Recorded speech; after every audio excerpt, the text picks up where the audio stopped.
வணக்கம் அன்பு நண்பர்களே, இன்றைய ஆயுதல் நிகழ்ச்சிக்கு உங்கள் அனைவரும் அன்போடு வரவேற்கிறோம். தமிழக முதலமைச்சர் ஜெயலலிதா தனது பிரச்சாரத்தை துவக்கிவிட்டார். 2 கூட்டங்களை பொதுக்கூட்டங்களை முடித்திருக்கிறார். திராவிட முன்னேற்ற கழக தலைவருடைய பிரச்சார கூட்டங்கள் தேதி அறிவிக்கப்பட்டிருக்கின்றன. தேசிய முற்போக்கு திராவிட கழகத்துடைய தலைவருடைய பிரச்சாரம் துவங்கி நடந்து கொண்டிருக்கிறது. தமிழகம் முழுக்க தங்களுடைய சுற்றுப்பயணத்தை மேற்கொண்டிருக்கிறார்கள். 3 பிரதானமாக இருக்கக்கூடிய கூட்டணிகள் கட்சிகள் தங்களுடைய பிரச்சாரத்தை முழுவீச்சில் துவக்கிவிட்டன. இதில் முக்கியமாக கவனிக்க வேண்டிய விஷயம், அதிமுகவுடைய பொதுச் செயலாளர் தமிழக முதலமைச்சர் ஜெயலலிதா 2 பொதுக்கூட்டத்திலுமே ஒரு வார்த்தை கூட மக்கள் நல கூட்டணி பற்றி பேசவில்லை.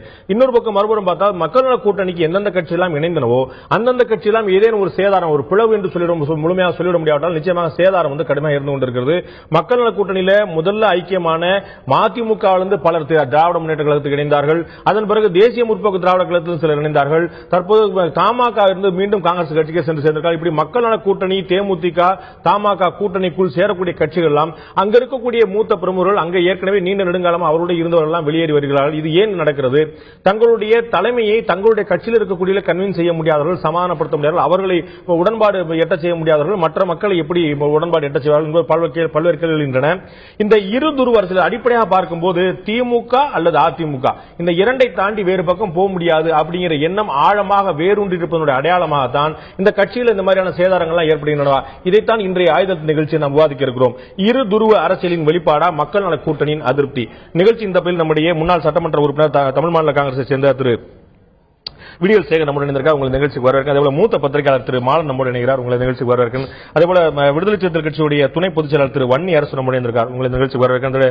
திராவிட முன்னேற்ற கழகத்தை சேர்ந்த ஊடக பிரிவு தலைவரும் வழக்கறிஞர் திரு பிரசன்னா நம்முடைய இணைந்திருக்கார். உங்களை நிகழ்ச்சிக்கு வரவேற்க. அதேபோல அதிமுக முன்னாள் சட்டமன்ற உறுப்பினர் திரு கோவை செல்வராஜ் நம்முடைய இணைந்திருக்கார். உங்களை நிகழ்ச்சிக்கு வரவேற்கிறேன். நான் முதல்ல திரு வன்னி அரசு ஆரம்பிக்கலாம்னு பாக்குறேன். முதல்ல ஆரம்பத்தில் கேட்ட கேள்விதான். நீங்க பாத்தீங்கன்னா உங்களுடைய கூட்டணியில இருந்த கட்சிகள்ல இருக்கக்கூடிய கட்சிகள்ல மக்கள் நல கூட்டணின்னு ஒன்று ஐக்கியமாக ஆக ஆக அந்த கட்சியில் இருக்கக்கூடிய ஆட்கள்லாம் ஒவ்வொருத்தரா வெளியேறி அவர்கள் திமுக பக்கமோ தங்களுடைய தாய் கட்சி பக்கமோ போறாங்க. நான் 3 உதாரணங்கள் சொன்னேன். மதிமுக உடனடியாக அங்கிருந்து சிலர் வெளியேறினார்கள். பொதுச் செயலாளர் மட்டத்திலிருந்து மாநில அளவு பொறுப்பாளர் உட்பட பலர் இருந்தாங்க. தமாக இப்ப மீண்டும் காங்கிரஸ்க்கே போய் சேர்ந்துட்டாங்க. இது தேமுதிக ஒரு தனி அணியாக சேர்ந்து மக்கள் தேமுதிக உருவாயிருக்காங்க. உங்களுடைய அணியில சேரக்கூடியவங்க அந்தந்த கட்சி தலைமைகள் தங்களுடைய தலைமையை கன்வின்ஸ் பண்ண முடியலன்னு வெகு மக்களை எப்படி கன்வின்ஸ் பண்ணுவாங்க? இந்த கேள்வி எந்த நோக்கத்தில் நீங்க கேக்குறீங்கன்னு தெரியல. ஒரு நல்ல நோக்கம், நீங்க பதில் சொன்னா நாட்டு மக்கள் எல்லாம் புரிஞ்சுக்குவாங்களே அப்படின்னு. இல்ல, என்னன்னா பொதுவாக அந்த தேர்தல் காலங்களில் தேர்தல் அரசியல்ல எல்லாருக்கும் ஒரு எதிர்பார்ப்பு இருக்கும். அவங்கள நான் போறவங்களை நான் குறை சொல்றதுக்குன்னு எதுவுமே இல்லை. அவங்க ஒரு எதிர்பார்ப்பு இருக்கும். அந்த எதிர்பார்ப்போட அவங்க போறதுக்கு வாய்ப்பு இருக்கு. இந்த போனவங்க சொன்ன குற்றச்சாட்டின் அடிப்படையில் நம்ம பார்க்கணும். அதாவது இப்ப மரியாதைக்குரிய அண்ணன் பீட்டர் அல்போன்ஸ் இப்ப மக்கள் நல கூட்டணியோட இணையருக்கு எதிர்ப்பு தெரிவித்து அவர் போயிருக்கிறாங்க. ஆனா நாங்க ஜூலை மாசம் ஒரு கருத்தரங்கம் போட்டிருந்தோம். ஆட்சியில் பங்கு, கூட்டணி ஆட்சி தொடர்பான கருத்தரங்கத்தில் அவர் பேசினாரு. இந்த அணி இந்த கூட்டணியாக மாற வேண்டும். அவர் தான் முதல்ல தூபம் போட்டது. பாண்டி பஜார்ல நடந்த நாகேஷ் திரையரங்கிற அந்த இதுல நடந்ததுல வெளிப்படையா சொன்னாரு. அந்த இதுல சொல்லும் பொழுது கூட்டணி ஆட்சி தான் இதுக்கு மாற்றாக இருக்கணும். திமுகவுக்கும் அதிமுகவுக்கும் மாற்றாக தமிழ்நாட்டில் ஒரு வெற்றிடம் இருக்கு. அது வெற்றிடத்தை நிரப்பக்கூடிய இடத்தில் நாம் கொண்டு செல்ல வேண்டும் என்று அவர் வெளிப்படையாக முதலில் பேசினார். அப்பொழுது எங்க தலைவர் பேசும்பொழுது சொன்னார்கள், அதாவது இந்த கூட்டணி ஆட்சி தொடர்பாக தமிழகத்தில் அமைய வேண்டும் என்றால் அதற்கு முதல் களப்பலியாக நான் தயாராக இருக்கிறேனே அந்த கூட்டத்தில் சொன்னார். அது அப்படிப்பட்டவர் இன்னைக்கு எந்த அடிப்படையில் இது விமர்சனம் பண்ணிட்டு போறாரு அப்படிங்கிறது நான். ஏன்னா ஒரு கருத்துல முதல் வரி நீங்க ஆரம்பிச்சீங்க, சிலர் ஒவ்வொருத்தருக்கும் ஒவ்வொரு விதமான எதிர்பார்ப்புகள் இருக்கலாம். அந்த எதிர்பார்ப்புகள் அப்படிங்கறத நீங்க கோட் பண்ணீங்கன்னா அது பல அர்த்தங்கள் வரும், எப்படி வருங்கிறதே தெரியாது. ஆனா திரு பீட்டர் அல்போன்ஸ் போன்றவர்களுக்கு என்ன எதிர்பார்ப்பு இருக்க முடியும் நீங்க தான் சொல்லணும். நீங்களே குறிப்பிட்டது போல தமாகல மூத்த துணைத் தலைவராக இருக்கிறார். பதவி வெறி ஒன்றுதான் அவருக்கு எதிர்பார்ப்பு. பதவி வெறியை தவிர வேற எதுவும் எதிர்பார்ப்பில்லை. பதவி எப்படியாவது பதவிக்கு வர வேண்டும் என்று இருந்தார்கள். அந்த பதவி வெறிக்கு இந்த களம் இருக்காது என்று நம்பினார்கள். இல்லது யாரோடைய சொத்துக்கு விலை போய்விட்டார்கள், யாரோட ஆசைக்கு விலை போய்விட்டார்கள் என்பதுதான் என்னுடைய குற்றச்சாட்டு. தலைவர் மூப்பனார் என்ற நேர்மையான அரசியல்வாதியுடைய கைபிடித்து நடந்தவர், பெருந்தலைவர் காமராஜர் பாதையில் நடந்தவர் இன்றைக்கு தடமாறி இந்த தேர்தலில் கதாநாயகனாக கருணாநிதி இருக்கிறார் என்று சொன்னால் எதற்காக இந்த வார்த்தையை சொல்கிறார்? இதற்கு என்ன விலை கொடுத்திருக்கிறார்கள் என்பதுதான் நம்முடைய கேள்வி. அவர் சொன்னதோட இன்னும் பெரிய வார்த்தை நீங்க சொல்றீங்க. அவர் எதிர்பார்ப்புன்னு சொன்னா நீங்க என்ன விலை கொடுத்திருக்காரு சொல்லி அடுத்த வார்த்தைக்கு நீங்க வர்றீங்க. நீங்க தான் சொல்லணும் காமராஜருடைய கரம் பிடித்தவரும் மூப்பனாருடைய வழி நடந்தவரும் விலை போகக்கூடிய ஆட்கள் தானா? தடமாறி விட்டார்கள். ஆசை அபிலாஷி அவர்களை அழைத்து சென்று விட்டது என்று தான் கருத வேண்டும். மிக நல்ல தலைவர், நல்ல பேச்சாளர், பண்பாளர். அப்படிப்பட்ட அண்ணன் பீட்டர் அல்போன்ஸ் அவர்கள் 2 மணி வரை எங்களோடு இருக்கிறார். எங்களோடு 2 மணி வரை இருக்கிறார். ஒரே மேடையில வக்கீல் சங்க மாநாட்டில் கலந்து பேசிக் கொண்டிருக்கிறார். அதான் தமாக துவக்கப்பட்ட போது, 2வது முறையாக துவக்கப்பட்ட போது மறுநாள் காலையில 11 மணிக்கு துவக்கப்பட்டு அதிகாரப்பூர்வமா திரு வாசன் அவர்கள் அறிவிக்கிறார். 11 மணிக்கு அறிவிக்கப்படும் வரை பீட்டர் அல்போன்ஸ் எங்க இருக்காரு யாருக்குமே தெரியாது. மாலன் ஞாபகம் நினைக்கிறேன். திடீர்னு பீட்டர் அல்போன்ஸ் பீட்டர் அல்போன்ஸ் இங்க வந்துட்டாரா அப்படின்னு வரவேற்றோம். அப்பையும் அப்படித்தான் விலை பேசி தான் வரவழைக்கப்பட்டாரா? அப்படி இல்லை, அப்படி இல்லை. தமிழ் மாநில காங்கிரஸ் என்பது காங்கிரஸோடு இருந்த போது, காமராஜரோடு இருந்த போது, மூப்பனாரோடு இருந்த போது, வாசனுடைய பாதை ஏறி வந்த போது விலை போகல. கலைஞர் ஒரு பெருந்தலைவராக கதாநாயகர் இருக்கிறார் சொன்ன உடனே விலை போயிட்டார். இந்த தேர்தல் என்ன கலைஞர் கதாநாயகருக்கு என்ன வார்த்தை, என்ன அவசியம் இருக்கிறது? எளிமையா இந்த தேர்தலிலே மாற்றம் என்பதுதான் கதாநாயகன். தமிழகத்தில் மாற்று சக்தி கருணாநிதி அவர்கள், தமிழக முதலமைச்சர், முன்னாள் முதலமைச்சர் கருணாநிதி அவர்கள் இந்த தேர்தல் கதாநாயகன் சொல்லி என்ன அர்த்தம் இருக்கிறது? ஒரு நிமிஷம், அவரே திரு வன்னியரசு அவர்கள் குறிப்பிட்டது போலவும் ஏற்கனவே தமாக முதன்மை கட்சியாக கொண்டு வரணும் சொல்லி சொல்லும் போதே ஒரு ஆல்டர்னேட்டிவ் ஐடியா தான் வருது. 2021 நம்ம ஆட்சியை பிடிக்கணுங்கிறது அடுத்த கட்ட நீண்ட காலப்பாதை. அதெல்லாம் தெரிஞ்சுதான் வந்தார். ஒரு கல்லு முள்ளும் தான் அனுபவிக்கணும் தெரிஞ்சா வந்தார். இல்ல சொல்ல சொல்லுகிற போது அதெல்லாம் இவர் மறுக்கவே இல்லை. இவர் தெரியாம ஒன்னும் கிணத்துல குதிச்சிடல. ஆனா நடைமுறை சாத்தியங்கள் சில விஷயங்கள் யோசிக்கணும். வாசன் மாதிரி, ஞான தேசியன் மாதிரி, பீட்டர் மாதிரி ஒரு அனுபவம் மிக்க தலைவர்கள் எது நடைமுறை சாத்தியம் யோசிக்கும் போது இந்த முறை இது வாய்ப்பு இல்லைன்னு சொல்லி மாறி மாறி பேசும்போது சொல்றாங்க. அதை தாண்டி ஒரு பக்கம் அவங்க கன்வின்ஸ் ஆகாம போகும்போது அவங்களுடைய உடன்பட்ட பாதைக்கு போறாங்க. விலை போயிட்டாங்கிற குற்றச்சாட்டு கூட்டணிக்குள்ள மோதல் என்ன சொல்றேன்னா, மத்தியானம் 2 மணி வரைக்கும் இருக்கிறாரு. வன்னியரசு அவர்கள் சொன்னதை போல 8 மாதங்கள் முன்பு டி நகரில் இருக்கிற நாகேஷ் தியேட்டரில் நடைபெற்ற ஒரு கருத்தரங்கத்திலே, பொதுவுடைமை இயக்க தலைவர்கள் கருத்தரங்கத்திலே, சித்தன யச்சோரி அவர்கள் எல்லாம் கலந்து கொண்ட கருத்தரங்கத்திலே அவர்தான் பிள்ளையார் சொல்லி போட்டார்கள். இல்ல, நீங்க விலை போயிட்டாருங்கிறத உங்களுக்கு கருத்து நீங்க விளக்கம் சொல்ல வேண்டியது என்னன்னா, மரியாதைக்குரிய அண்ணன் பீட்டர் அல்போன்ஸ் போன்றவர்கள் காங்கிரஸ் கட்சியிலிருந்து தமிழ் மாநில காங்கிரஸ் தொடங்கும் பொழுது அவர் சொன்ன கருத்து என்னன்னா, காங்கிரஸ் கட்சி தமிழருடைய நலன், தமிழ்நாட்டு நலனிலிருந்து அந்நியப்பட்டிருக்கு, தமிழர் நலனை பற்றி அவர் அக்கறை இல்லை, ஆகவே நாங்களும் தமிழ் மாநில காங்கிரஸ் தொடங்குறோம் சொல்லி தான் அவர் பேசினாரு. அவருக்கு நான் வைக்க வேண்டிய ஒரு கேள்வி என்னவென்றால், காங்கிரஸ் கட்சி இப்பொழுது சேருவதற்கு, அங்கு அதை பற்றி பேசுவதற்கு, அங்கே போவதற்கு அவர்கள் பேசிக் கொண்டிருக்கும் பொழுது காங்கிரஸ் கட்சி இப்போ தமிழர் நலன் கருதி, தமிழ்நாட்டு நலன் குறித்து அவர்கள் பேசிவிட்டார்களா, உத்தரவாதம் கொடுத்து விட்டார்களா என்ற கேள்வி நான் கொள்கை அடிப்படையிலே சொல்றேன். என்னன்னா, ஒரே ஒரு விஷயம் என்னன்னா, கட்சியினுடைய ஒரு கட்சி நிறுவனம் ஆயிருக்கிற கட்சியினுடைய முடிவுகளும் அதனுடைய எதிர்பார்ப்புகளும் முடிவெடுக்கிற இடத்துல இருப்பதற்கும் தனிநபர்கள் எடுக்கிற முடிவுக்கும் வித்தியாசம் இருக்கு. தனிநபர்கள் எடுக்கிற முடிவு எப்பவுமே ஒரு முடிவு தான் எடுக்க முடியும் ஒரு கட்சி தலைவர். நீங்க பெரும்பான்மையா மக்கள் நல கூட்டணிக்கு போங்க அப்படின்னு சொல்லிட்டு ஒருவருடைய ஆசையை நீங்க நிர்பந்தப்படுத்துறது ஏன் இந்த முடிவு எடுத்தாருங்கிற ஒரு கேள்விக்குரியான விஷயம். அது நம்ம அவர்கிட்ட நம்ம கேட்டு பெற முயற்சிப்போம். ஆனா பாத்தீங்கன்னா அவர் மட்டுமே இந்த விஷயம் செய்யல. அதனாலதான் அந்த கேள்வி. இது பீட்டர் அல்போன்ஸ் பற்றி விவாதமும் அல்ல. மதிமுக பலர்ந்து போறாங்க, தேமுதிக பலர் போறாங்க. அவங்க எல்லாமே மக்கள் நல கூட்டணி பற்றி நம்பிக்கையின்மையினால் போறாங்க. வேற ஒண்ணு இங்க மக்கள் நல கூட்டணியில் இருக்கக்கூடியவங்க யாரோ கெட்டவங்கனோ சமூக விரோதிகளோ ஆகாதுன்னு அவங்க போல. இது நடைமுறை சாத்தியம் இல்லைங்கிறது மட்டும்தான் அவங்களுடைய கருத்தா இருக்கு. திமுக நேற்று மரியாதைக்குரிய நெப்போலியன் அவர்கள் போனாரு, திமுக மேல நம்பிக்கை இல்லாம போனாரு அப்படின்னு நீங்க சொல்வீங்களா? திமுக அவர் சரியா நடத்தப்படல இல்ல. திரு மரியாதைக்குரிய முல்லைவேந்தன் அவர்கள் 10,000 பேருக்கு திமுக ஓரம் கட்டப்பட்டாரு போனாரு. ஒவ்வொருத்தரும் தனித்தனி காரணம். அதுதான், அதாவது முல்லைவேந்தரும் நெப்போலியன் ஒரே காரணம். மரியாதைக்குரிய மூக்காலேரி அவர்கள் இன்னமும் திமுக விமர்சனம் செய்து அதுக்கான காரணம் என்னன்னு உங்களுக்கு தெரியும். அதாவது ஒவ்வொரு காலகட்டத்திலையும் ஒவ்வொருத்தரும் தேர்தல் நேரத்தில் போகிறார்கள். உதாரணங்கள் எதுவுமே நீங்க சொல்லக்கூடிய உதாரணங்களும் பொருந்தாது. இல்ல, எங்களை பொறுத்தளவில் அவர்கள் போறவர்களை பத்தி நான் குறை சொல்ல விரும்பவில்லை. நாங்கள் வலுவாக இருக்கிறோம், வலிமையாக இருக்கிறோம். இன்றைக்கு மரியாதைக்குரிய முதல்வர் கலைஞர் அவர்கள் அந்த கட்சி தலைமை தன்னுடைய 2ஆம் கட்ட தலைவர்களை கன்வின்ஸ் பண்ண முடியல. மாசிலாமணியோ சந்திரகுமாரோ பீட்டர் அல்போன்ஸோ அந்த கட்சியுடைய தலைமையை முழுமையாக ஏற்று காலகாலமா வந்தவங்க. கொள்கை ரீதியாக மாறுபட்டால் கன்வின்ஸ் செய்யலாம். இது கொள்கையே இல்லை.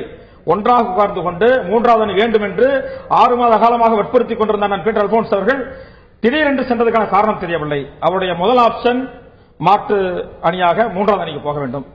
2வது ஆப்ஷன் திராவிட முன்னேற்ற கழகத்துக்கு வேண்டும். அண்ணன் பீட்டர் அல்போன்ஸ் அவர்கள் காமராஜர் தொடர், மூப்பனார் தொடராக இருந்தால் கூட கட்சியில் அவருக்கு ஒரு பெயர் இருக்கிறது. திராவிட முன்னேற்ற கழக ஆதரவாளர் என்ற பெயர் இருந்து கொண்டிருக்கிறது.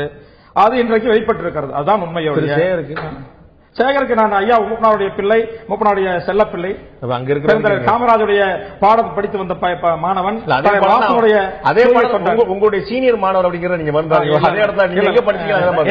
சந்திரகுமார் அவர்கள் எங்களோட வந்து 5ஆம் கட்ட பரப்புரையில் முழுமையா வந்தவர் தான். பேச்சுவார்த்தையின் போது எங்களோட இருந்தவர். மக்கள் நல கூட்டணியில் வந்து சேரும் பொழுது திரு மரியாதைக்குரிய அவங்களுடைய கட்சிக்குள்ள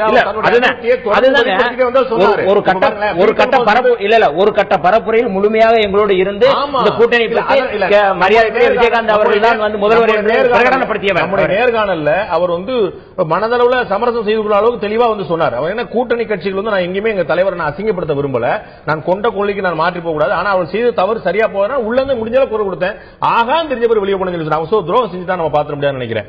திரு பிரசன்னாட்ட கேட்க வேண்டிய விஷயம், நம்ம இயல்புல பார்க்கும்போது இந்த மாதிரி தமாக இருந்து வந்துட்டாங்க, அவங்களுடைய தாய் கழகத்துக்கு தாய் கட்சிக்கு போயிடுறாங்க, மதிமுக கலந்து போறாங்க, தேமுதிக பிளவுபடுது. அப்ப மக்கள் நல கூட்டணி மீது ஒரு நம்பிக்கையின்மை ஏற்பட்டிருக்கு நம்ம பார்க்கலாம். ஆனா ஏன் விடுதலை சிறுத்தைகள் இருந்து யாருமே வரல, ஏன் பாட்டாளி மக்கள் கட்சியில இருந்து யாருமே வரமாட்டாங்க? சோ திமுகவுடைய சதி இதன் பின்னால் இருக்கிறது அப்படின்னு வைகோ சொல்லக்கூடிய குற்றச்சாட்டை நம்ம எப்படி மறுக்க முடியும்? ஒரு ஐடியா கொடுத்துட்டீங்க போல இருக்கு. விடுதலை சிறுத்தையில இருந்து இலங்கிறது பணியரசு ரொம்ப தீவிரமான திரு ரவிக்குமார் அப்பப்போ ஒரு ட்வீட் போட்டு வந்து குறைந்து கொடுத்துருக்காரு. மேல நைட்ல வெள்ளக்காக்கா பறக்குது, அதுக்கும் திமுக தான் காரணம். கீழே தெருவுல தண்ணி இல்லாம கப்பல் போகுது, அதுக்கும் திமுக தான் காரணம். அரண்டவர்கள் கண்களுக்கு இருண்டதெல்லாம் பேய் என்பது போல தன் இயக்கத்தில் இருக்கிற தலைவர்களையும் தன் இயக்கத்தில் இருக்கிற தொண்டர்களையும் சரியாய் இயக்கத்தினுடைய கட்டுப்பாட்டுக்குள் வைக்காமல் நீங்க சொன்ன அந்த எக்ஸெப்ஷன் பிராக்கெட், அந்த எக்ஸெப்ஷனை தவிர்த்து முன்னிலையில் வகிக்கிற தலைவர்கள் இப்படி விலகி போகிற போது அவரவருடைய சுய விருப்பு வெறுப்புகளுக்கு அப்பாற்பட்டு அந்த தலைமை எடுக்கிற முடிவிலிருந்து முரண்பட்டு போகிறார்கள். எனக்கு உள்ளபடியே அச்சமாக இருக்கிறது. இந்த அவையிலே நான் தான் கடையவன், ஒரு அரசியல் பார்வையாளர். அண்ணன் சேகர் அவர்கள் மூப்பனாரையாவிடத்திலே பாடம் படித்தவர், எப்படி இத்தனை காலம் பயணித்தவர்கள். நீங்கள் ஒரு அற்புதமான ஒரு கேள்வியை வைத்தீர்கள். காங்கிரசிலிருந்து தமாக பிரிந்த போது அப்போது வாசன் ஏதேனும் ஒன்றுக்கு விலை போய் விட்டாரா என்கிற கேள்வியை வைத்தபோது அன்றைக்கு தமிழர் நலன் தான் விலை பெரியார் பிரச்சனையிலே காங்கிரஸ் தமிழகத்துடைய குரல் எதிர்விக்கவில்லை, கெஜெட்டில் வெளியிடவில்லை. அவர் முடிச்சு முதல் கட்டத்தை முடிச்சு வாசன் விலை போய் விட்டாரா என்ற கேள்வியை என்னால் வைக்க முடியும். அந்த அளவுக்கு தரந்தாழ்ந்து நான் விமர்சனம் செய்ய மாட்டேன். அப்படியே தலைவர் பாணி அப்படியே சொல்லிட்டு வந்து செய்ய மாட்டேன். அண்ணன் பீட்டர் அல்போன்ஸ் அவர்கள் தலைவர் கலைஞரிடத்திலே பாடம் படிக்கிறவர்கள். அவரிடத்திலிருந்து ஒரு துளி கூட ஆபீசர் எங்கள் மீது பட்டுவிடாது. அவருடைய மைத்துளி பட்டால் நாங்கள் எல்லாம் வாழ்நாள் புண்ணியம் அடைந்தவர்கள். ஆகவே அப்படித்தான் நாங்களும் பயணிப்போம். அண்ணன் வாசன் அவர்கள் பேசிய வார்த்தை மன்னிக்கவும், அண்ணன் சேகர் அவர்கள் பேசிய வார்த்தை நெருடலாக இருந்தது. பீட்டர் அவர்கள் மரியாதைக்குரிய நன்றாக மெத்த படித்தவர், அவருக்கு தெரியும் அவர் ஒரு இயக்கத்தில் மாறி ஒரு இயக்கத்திற்கு போகிறார் என்று சொன்னால் அந்த தாய் கழகத்திலிருந்து வந்தவர் தான்.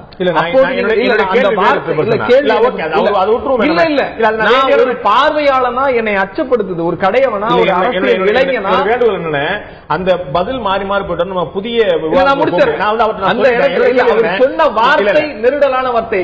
அவர் வந்து விலை போய்விட்டார், சொத்துக்காக போய்விட்டார், அதுக்காக போய்விட்டார்னு ஒரு தனிநபர் அரசியல் குற்றச்சாட்டுகளை வைப்பது எங்களை போன்ற புதிதாய் அரசியல் மூத்த தலைவரிடத்திலிருந்து சில வருத்தத்தை நான் பதிவு செய்கிறேன். உங்களை மாதிரி பூசா இருக்கிறவங்களுக்கு தெரியும். நான் திரும்பி அந்த ரிட்டாரிக்கல போனா விலை போய்விட்டார் என்பதை அப்படியே வெறுபாட்டியமா அர்த்தம் எடுத்துக் கொள்ள வேண்டியதில்லை. எதிர்பார்ப்புகள் என்பதற்கும் அப்படியே அது நேரடி பொருள் எடுத்துக்கொள்ள வேண்டியது. ரெண்டுக்குமே வந்து வேற வேற அர்த்தங்கள்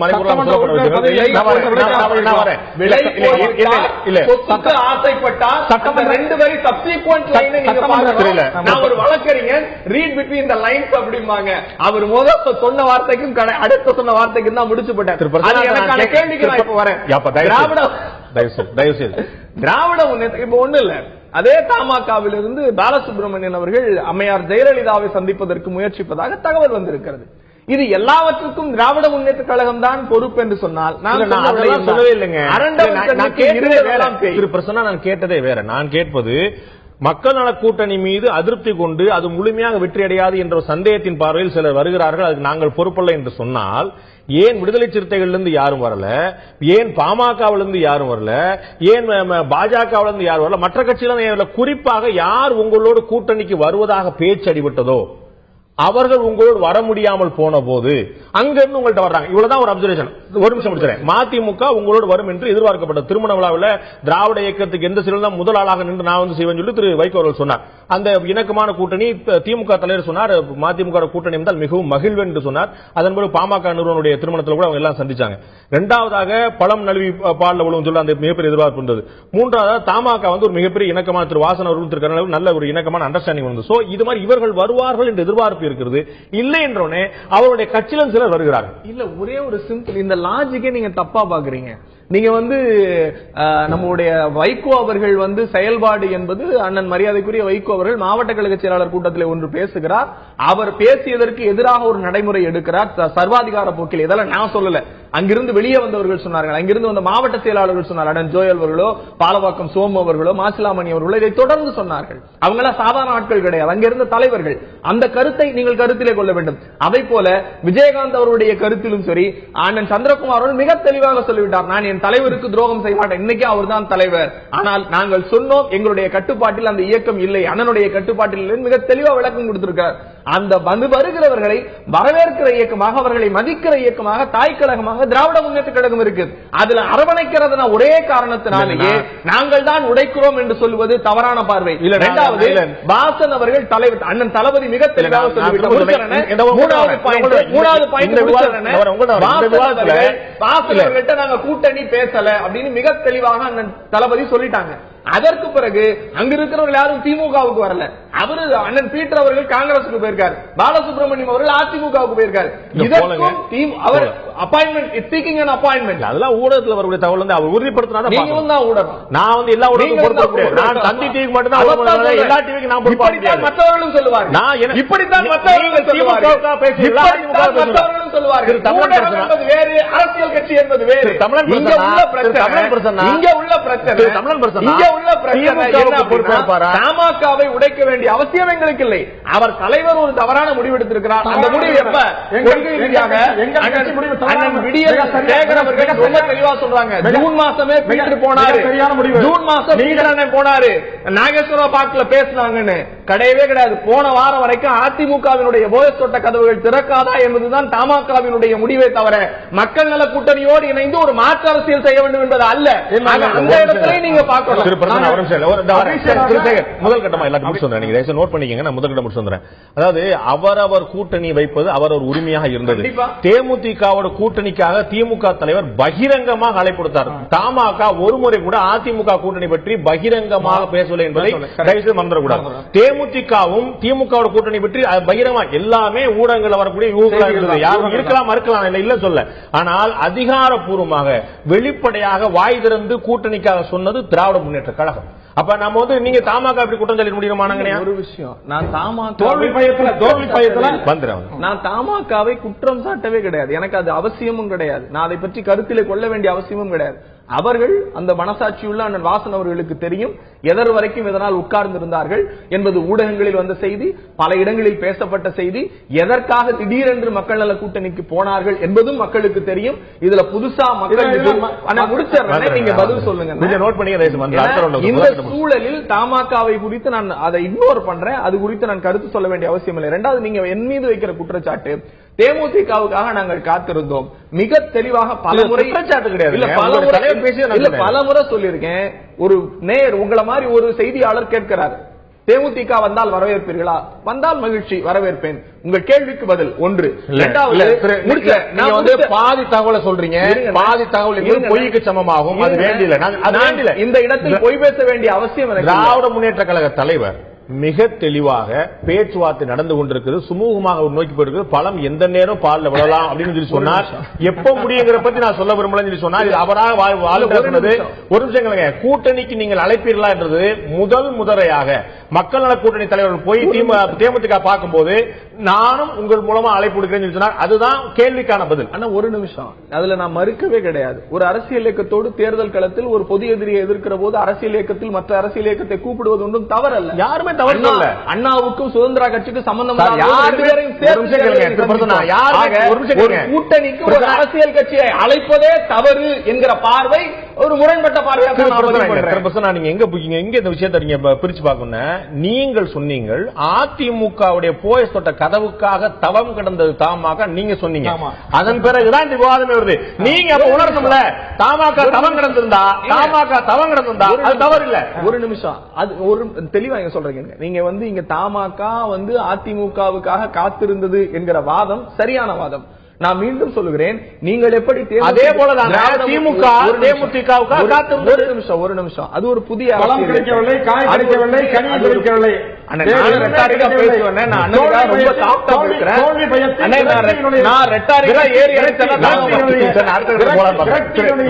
திமுக அடைந்து கொண்டிருக்கிறார்கள். திரு மாலன் அவர்கிட்ட நான் கேட்கிற ஒரு விஷயம், இதுல இந்த தலைமை தன்னுடைய தொண்டர்களை தன்னுடைய இரண்டாம் கட்ட தலைவர்களை கன்வின்ஸ் பண்ண முடியாத ஒரு விஷயத்தை நம்ம பாக்குறோம். அதிமுக தனித்து போட்டிங்கிற அளவுக்கு கிட்டத்தட்ட முடிவெடுத்து ரொம்ப சிறிய கட்சிகள், வளரக்கூடிய கட்சிகள் மட்டும் வச்சுட்டு தனியா போட்டுறாங்க. திமுக தேமுதிகவோட போவது, தேமுதிக தன் பக்கம் சேர்க்கணும் முடிவாச்சு. அப்புறம் இல்லன்னு அப்புறம் அடுத்த கட்டம் என்னங்கிற பாக்கிடுச்சு. சோ திமுகலையும் அதிமுகலையும் தன்னுடைய இரண்டாம் கட்ட தலைமையை மிக முழுமையாக கன்வின்ஸ் செய்ய முடியுது. மாறா தேமுதிக, மதிமுக போன்ற பழைய கட்சிகள்ல தமாக தங்களுடைய தலைவர்களை சமன்படுத்த முடியல. எங்க இந்த தப்பு நடக்குது? அந்த தலைமை தன்னுடைய ஆளுமையை எப்படி பயன்படுத்தும்? அதாவது இது திமுக அதிமுக ரெண்டு பேருடைய கான்பிடன்ஸ் லெவல் என்பது, அவங்களுக்கு இருக்கக்கூடிய தன்னம்பிக்கை என்பது மற்ற அணிகளுக்கு குறைவாக இருக்கிறது. அதான் முதல் காரணம். அதாவது அந்த தலைமை ஏன் அவங்க இரண்டாம் கட்ட தலைவர்களை அவங்களால கன்வின்ஸ் பண்ண முடியல அப்படின்னு சொன்னா, அவர்களுக்குள்ளேயே இன்னும் அந்த விவாதம் முடிந்த பாடில்லை.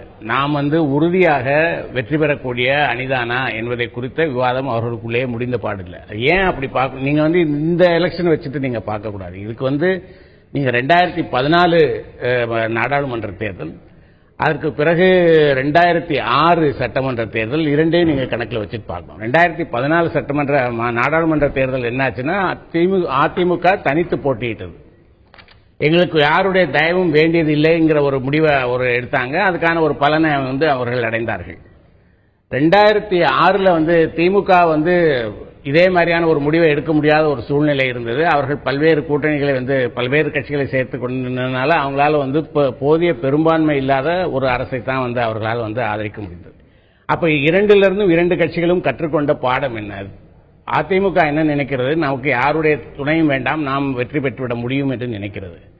திமுகவும் அதே மாதிரி தான் நினைக்கிறது. ஆனால் அது நடைமுறையில் சாத்தியம் அல்ல என்பதை அது உணர்ந்து கொண்டிருக்கிறது. அதனால் அதற்கு ஒரு கூட்டணி தேவைப்படுகிறது. ஆனால் கூட்டணிக்கு பெரிய கட்சிகள் இருந்தால் அதிக இடங்களை விட்டுக் கொடுக்க வேண்டியிருக்கும். அதிக இடங்களை விட்டுக் கொடுத்தால் 2006 நிலைமை வரும் என்கின்ற ஒரு கேள்வி அதுக்கு இருக்கு. திமுக அதிமுக இரண்டு தலைமையோட சிந்தனை போக்கும் ஒரே மாதிரி இருக்குது.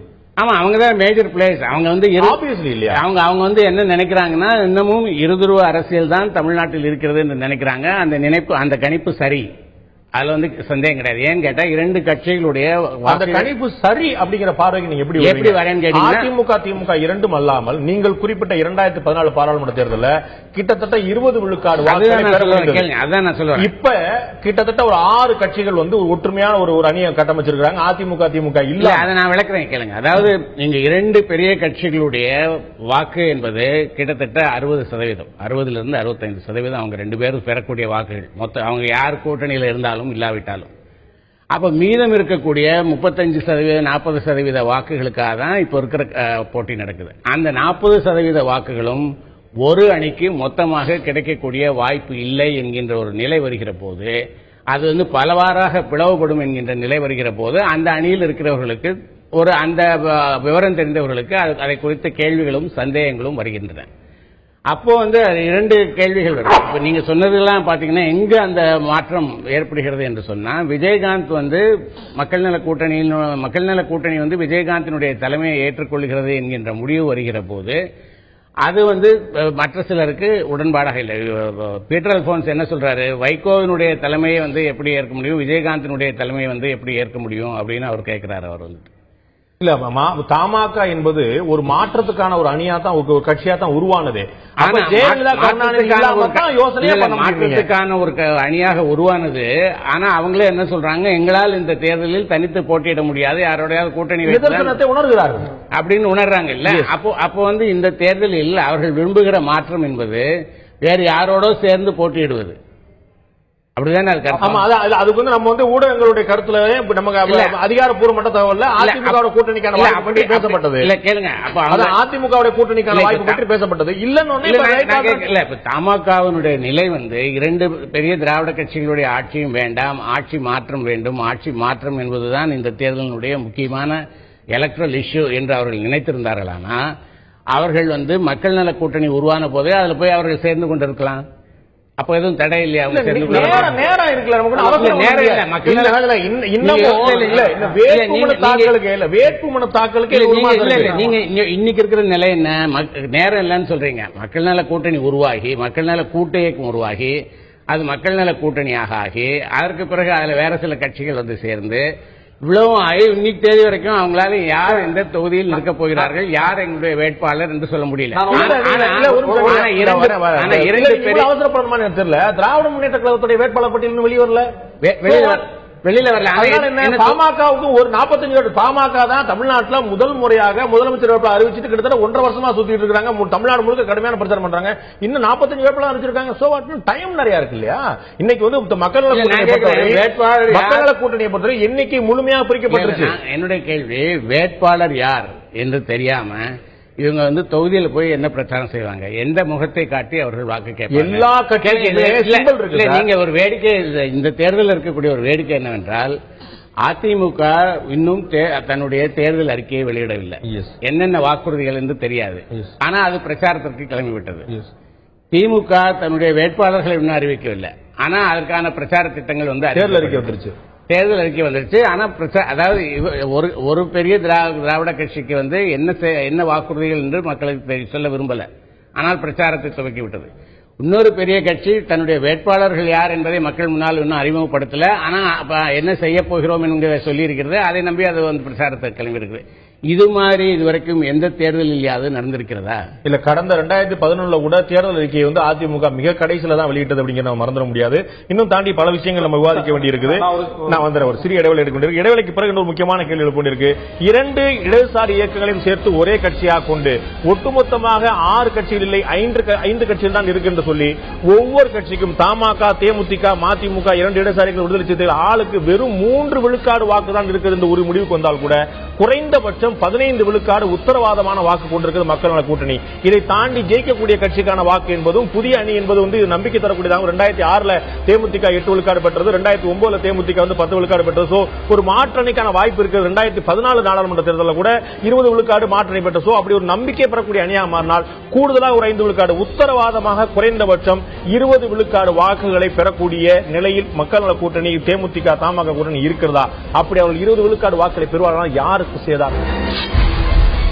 இருதுருவ அரசியலின் வெளிப்பாடா மக்கள் நல கூட்டணியின் அதிருப்தி என்ற தலைப்பில் இன்றைய ஆயுதல் நிகழ்ச்சி விவாதித்துக் கொண்டிருக்கோம். அனைத்து இந்திய அண்ணா திராவிட முன்னேற்ற கழகத்தை சேர்ந்த முன்னாள் சட்டமன்ற உறுப்பினர் திரு கோவை செல்வராஜ் நான் கேட்க விரும்புகிறேன். 2 பொதுக்கூட்டங்களை தமிழக முதலமைச்சரும் அதிமுக பொதுச்செயலாளர் ஜெயலலிதா நடத்தியிருக்கிறாங்க. 2 பொதுக்கூட்டங்களுமே மக்கள் நல கூட்டணி பற்றி ஒரு வார்த்தை கூட பேசவில்லை. பாஜக பற்றியோ பாமக பற்றியோ மற்ற இயக்கங்கள் பற்றியோ பேசாத நம்ம புரிந்து கொள்ளலாம். வந்து இன்னும் முழுமையான வளர்ச்சியோ போட்டியோ கொடுக்கலன்னு சொல்லிட்டு நீங்க நினைக்கலாம்.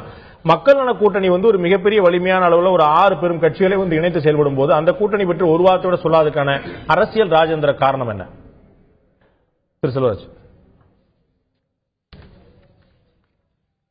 அனைத்து இந்திய அண்ணா திராவிட முன்னேற்ற கழகத்தை பொறுத்தவரை மாண்புமிகு அம்மா அவர்கள் இதுவரை தமிழகத்தில் தேர்தல் கூட்டணிக்காக மக்கள் மீது நம்பிக்கை வைத்து ஆட்சியில் செய்த சாதனைகளை, தன்னுடைய ஆட்சியில் நான் செய்த சாதனைகளுக்கு மக்கள் வாக்களிப்பார்கள் என்கின்ற நம்பிக்கையோடு கட்சியில் இருக்கின்ற 1.5 கோடிக்கும் அதிகமான தொண்டர்களுடைய உற்சாகமான உழைப்பின் மூலம் உறுதியோடு இந்த தேர்தலை சந்திக்கிறார்கள்.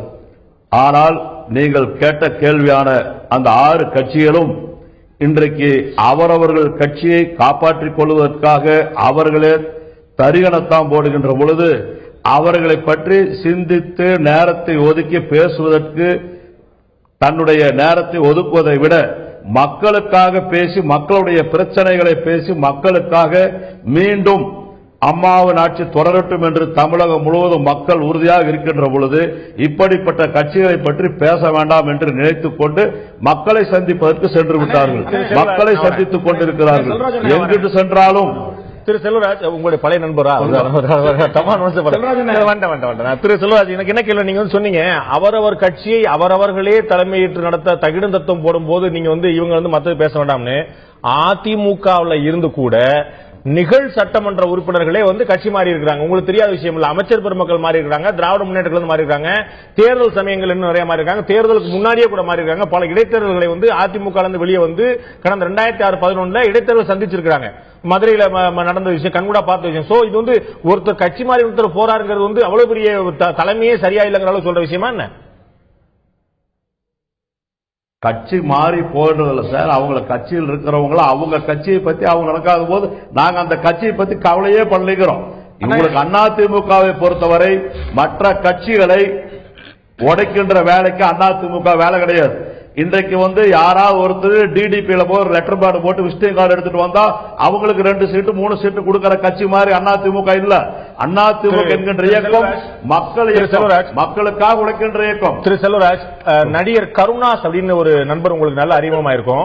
அவர் எத்தனை ஆண்டுகளாக இயக்கம் கண்டு எவ்வளவு போராட்டங்களை நடத்தி எத்தனை பெரிய மாநாடுகள் நடத்தி தன்னுடைய செல்வாக்கை காட்டி எவ்வளவு ஆண்டுகளாக தன்னுடைய இயக்கத்தை நடத்தி இருந்தார் சொல்லி நம்ம அவருக்கு சீட் கொடுத்திருக்கிறோம். அம்மாவை பொறுத்தவரை யார் ஒருவர் மனிதாபிமானத்தோடு நல்ல எண்ணத்தோடு செயல்படுகிறார்களோ அவர்களில் அம்மாவை தலைமை ஏற்றுக்கொண்டு வருபவர்களுக்கு அம்மா சீட்டு கொடுக்கிறாங்க.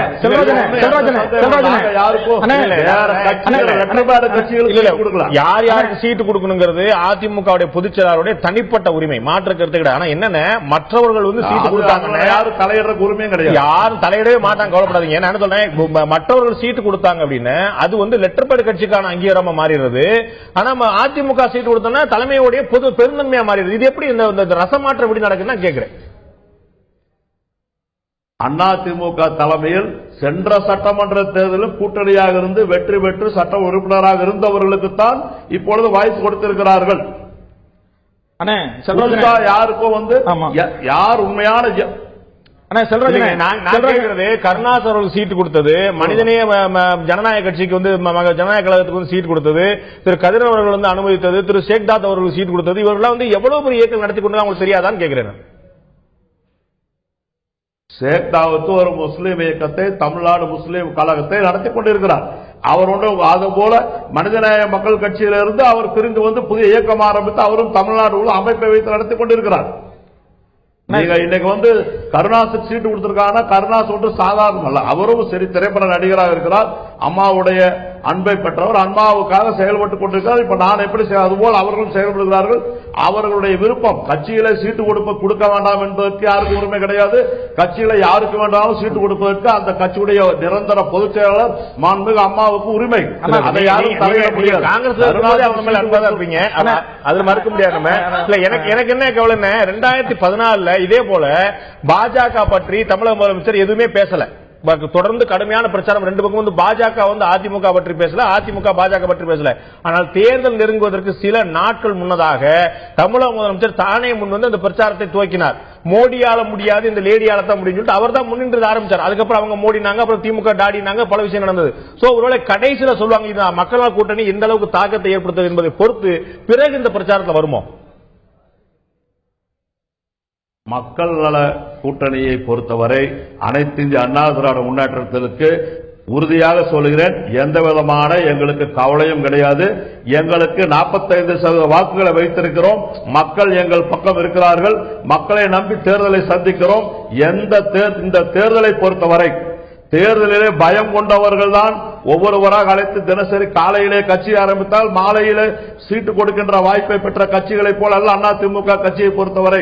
அதிமுக எஃகு கோட்டையை எந்த சக்தியாலும் ஒன்றும் செய்ய முடியாது. நீங்களும் பார்க்க போகிறீர்கள். தேர்தல் முடிவு அதிமுக வெற்றியாகத்தான் இருக்கும். அதற்கு ஏற்கனவே நான் கேள்வி வைத்ததான் நான் உணர்றேன். மனிதநேய ஜனநாயக கட்சி எவ்வளவு சமீபத்தில் துவக்கப்பட்டது என்பதும், திரு கருணாஸ் அவர்கள் எவ்வளவு சுலபமாக ரொம்ப சுலபமாக சமீபமாக ஆரம்பிக்கப்பட்டார் என்பதும், திரு எர்ணாவூர் நாராயணன் அவங்க போட்டிட்டு போனதும், திரு சரத்குமார் அவர்கள் போனதும் எல்லாமே கண்கூடாக பார்த்த விஷயங்கள். ஊடகங்கள் மூலமாக மக்கள் அனைவரும் லட்சக்கணக்கான மக்கள் பார்த்த விஷயங்கள். அதிமுக தலைமை தனக்கு எது தேவை நினைக்கிறதோ, தனக்கு எது வலு சேர்க்க நினைக்க அதை செய்யுது. திமுக தலைமையோ மக்கள் நல கூட்டணி அவர்களுக்கு எது சரி நினைக்கிறோம் செய்யறாங்க. நாம செஞ்சா அது வந்து ஒரு பெருந்தன்மையான விஷயமாவும், மற்றவர்கள் செஞ்சா அது வந்து அரசியல் பலவீனத்தை காட்டும் எப்படி முடிவு வர முடியும் கேட்கிறேன். செல்வராஜன் ஒரு தெரிவித்தார் அண்ணா திமுகவுக்கு. செல்வராஜன் ஒரே ஒரு கேள்வினே, நீங்க பேசுறப்போ சொன்னீங்க நல்லவங்களுக்கு சீட்டு கொடுத்துருக்கான்னு சொன்னீங்க. அம்மா ஏன் அந்த நல்லவர் பட்டியல் நீங்க இல்லையா ஒரு டவுட். ரெண்டாவது கேள்வினே, எங்களை பத்தி கவலைப்படாம, மக்கள் நல கூட்டணி பத்தி கவலைப்படாம மக்கள் பிரச்சனையை பேசிருக்கான்னு சொன்னீங்க. 5 வருஷமா ஆட்சியில் இருக்கீங்க, மக்கள் பிரச்சனை இருந்துட்டே இருக்குதுன்னு. அந்த பிரச்சனைகளுக்கு காரணமா இருக்கிற நீங்க தான், உங்களுக்கு மாற்று சக்தி தான் நாங்க வந்திருக்கிறேன். மக்கள் பிரச்சனையை இன்னும் பேசிட்டு இருக்கீங்களா? மக்களுடைய சாதனைகளை மட்டும் சொன்னீங்கன்னா பரவாயில்ல, மக்கள் பிரச்சனையை பேசுறதுக்கு தான் உங்களுக்கு அம்மாவுக்கு டைம் இருக்குன்னு சொல்றீங்க. 5 வருஷமா மக்கள் பிரச்சனை தீர்க்க முடியல உங்களால, அதனால மாற்று சக்தி வந்திருக்கிறது. மாற்று சக்தி தான் உங்களுக்கு உங்களை தூக்கி எறிகிற சக்தி. உங்களுடைய சாதனைகளை ஒரு நிமிஷம், அம்மா மக்களுக்கு செஞ்ச சாதனைகளை பட்டியல் போட்டா இந்த டிவியில வந்து 2 மணி நேரம் 3 மணி நேரம் பேசுவாங்க, டைம் பத்தாது. நல்லவர்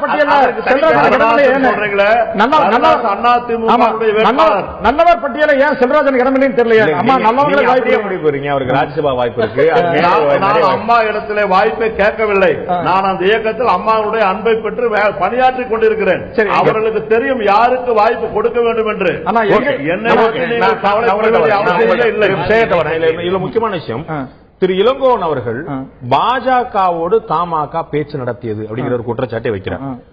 எல்லாரும் திரு பிரசன்னா குறிப்பிட்டது போல எல்லோருமே எல்லா ஊடகங்களும் சொன்னது எங்கேயுமே மறுக்காத ஒரு விஷயம் என்ன, அதிமுகவோட கூட்டணிக்கான பேச்சு இருக்குன்னு. நம்முடைய நேர்காணல்ல உங்களுடைய கட்சியுடைய மூத்த துணைத் தலைவர் திரு ஞானதேசியன் அவர்கள் அதிமுக நல்ல ஆட்சியை கொடுத்திருக்குன்னு சொன்ன, நீங்க சொன்னீங்களே மக்கள் பிரச்சனை இன்னும் இருக்குன்னு, திமுக ஆட்சியை விட நல்ல ஆட்சி அதிமுக கொடுத்திருக்குன்னு சொன்னவர் உங்களுடைய மூத்த துணைத் தலைவர். அப்ப அதிமுக இவ்வளவு பெரிய சர்டிபிகேட்டும் அதிமுக கூட்டணிக்கான எதிர்பார்ப்பும் இருந்த நிலைமையில நீங்கள் நாங்கள் தான் மாற்று வந்துட்டோம் சொல்றது மக்கள் இருப்பாங்களா? இல்ல இல்ல இல்ல, நாங்க வந்து ஒரு காலத்திலும் திமுக அண்ணா திமுக புகழ்ந்து பேசியது கிடையாது. நான் சொல்லிட்டேன், திருப்பி நான் வீடியோ எல்லாம் பாட்டு காட்டணும்னு நினைக்கிறேன். அந்த அளவுக்கு நம்புவீங்கன்னு நினைக்கிறேன். போன வாரம், ரொம்ப 15 மாசம் முன்னாடி, போன வாரம் திரு ஞானதேசன் சொன்ன வார்த்தை, திமுக கூட்டணியை ஒப்பிடும்போது அதிமுக ஆட்சியில் நிறைகளே அதிகம். திமுக ஒப்பிடுகிற போது தனியாவும் சொன்னார். 2 கேள்வி. திமுக ஒப்பிடுகிற போது அதிமுக பரவாயில்லை என்று சொல்லியிருப்பார்கள். 2 பேரும் காமராஜர் சொன்னதை போல 2ம் ஒரே கோட்டையில் உரிய மட்டைகள். பெருந்தலைவர் காமராஜர் சொன்னதை போல 2ம் ஒரே கோட்டையில் உரிய மட்டைகள். திரு ஞானதேசன் 2 கேள்வி கேட்டாங்க. ஒன்னு, கடந்த ஆட்சி எப்படி, இந்த ஆட்சி எப்படின்னு கேட்டேன். கடந்த ஆட்சியோட இந்த ஆட்சி பரவாயில்லை சொன்னார். இரண்டாவது கேள்வி கேட்டேன், அதிமுக ஆட்சியில குறைகள் அதிகமா நிறைகள் அதிகமா? என்னுடைய கேள்வி இது. அதிமுக ஆட்சியில குறைகள் அதிகமா, அதிமுக ஆட்சியில் நிறைகள் அதிகம். இது அவருடைய பதில். குறைகளும் இருக்கிறது, குறைகள் இருந்து கொண்டிருக்கிறது என்பதுதான் எங்களுடைய வாதம். நீங்க வந்து 2 கட்சிகளும் ஒரே குட்டையில் உரிய மட்டைகள், திமுகவும் அண்ணா திமுக ஒரே குட்டையில் ஓட்டிய மட்டைகள் என்று பெருந்தலைவர் காமராஜர் சொன்னார்கள். அந்த காமராஜருடைய பாணியை கையில் எடுத்து இன்றைக்கு மாற்று சக்தியாக மக்கள் நல கூட்டணி வந்திருக்கிறது. நண்பர் பிரசன்னா சொன்னார், கேள்விப்பட்ட பதில் தெரிஞ்சு அதிமுக திமுக 2மே ஒரே கூட்டையில் ஒரு மட்டை, அதை விட்டுருங்க. இடதுசாரி இயக்கத்துக்கு உங்களுக்கும் உள்ள உடன்பாடுகள் 2 சொல்லுங்க. மதிமுகவோட கொள்கைக்கும் உங்களுக்கும் உள்ள உடன்பாடு 2 சொல்லுங்க. விடுதலை சிறுத்தைகளுக்கு உங்களுக்கு உள்ள உடன்பாடு 2 சொல்லுங்க. ஒரு சொல்லிட்டா கூட போதும். மாற்றம் ஒண்ணுதான். தமிழகத்திலே ஆட்சி மாற்ற வேண்டும். திமுக அண்ணா திமுக மாற்று சக்தியாக நீங்க காங்கிரஸ் கூட 47 ஆண்டு காலம் 47 காங்கிரஸ் கூட சேரலாமே. காங்கிரஸ் எதையும் செய்யவில்லையே. தமிழகத்துக்கு என்ன செய்தது? நீதிமன்ற உச்ச நீதிமன்ற தீர்ப்பு வெளியிட்டு, காவிரி ட்ரிபியூனலுடைய தீர்ப்பு வெளியிட்டு 2 ஆண்டு காலம் காத்திருந்தோம்.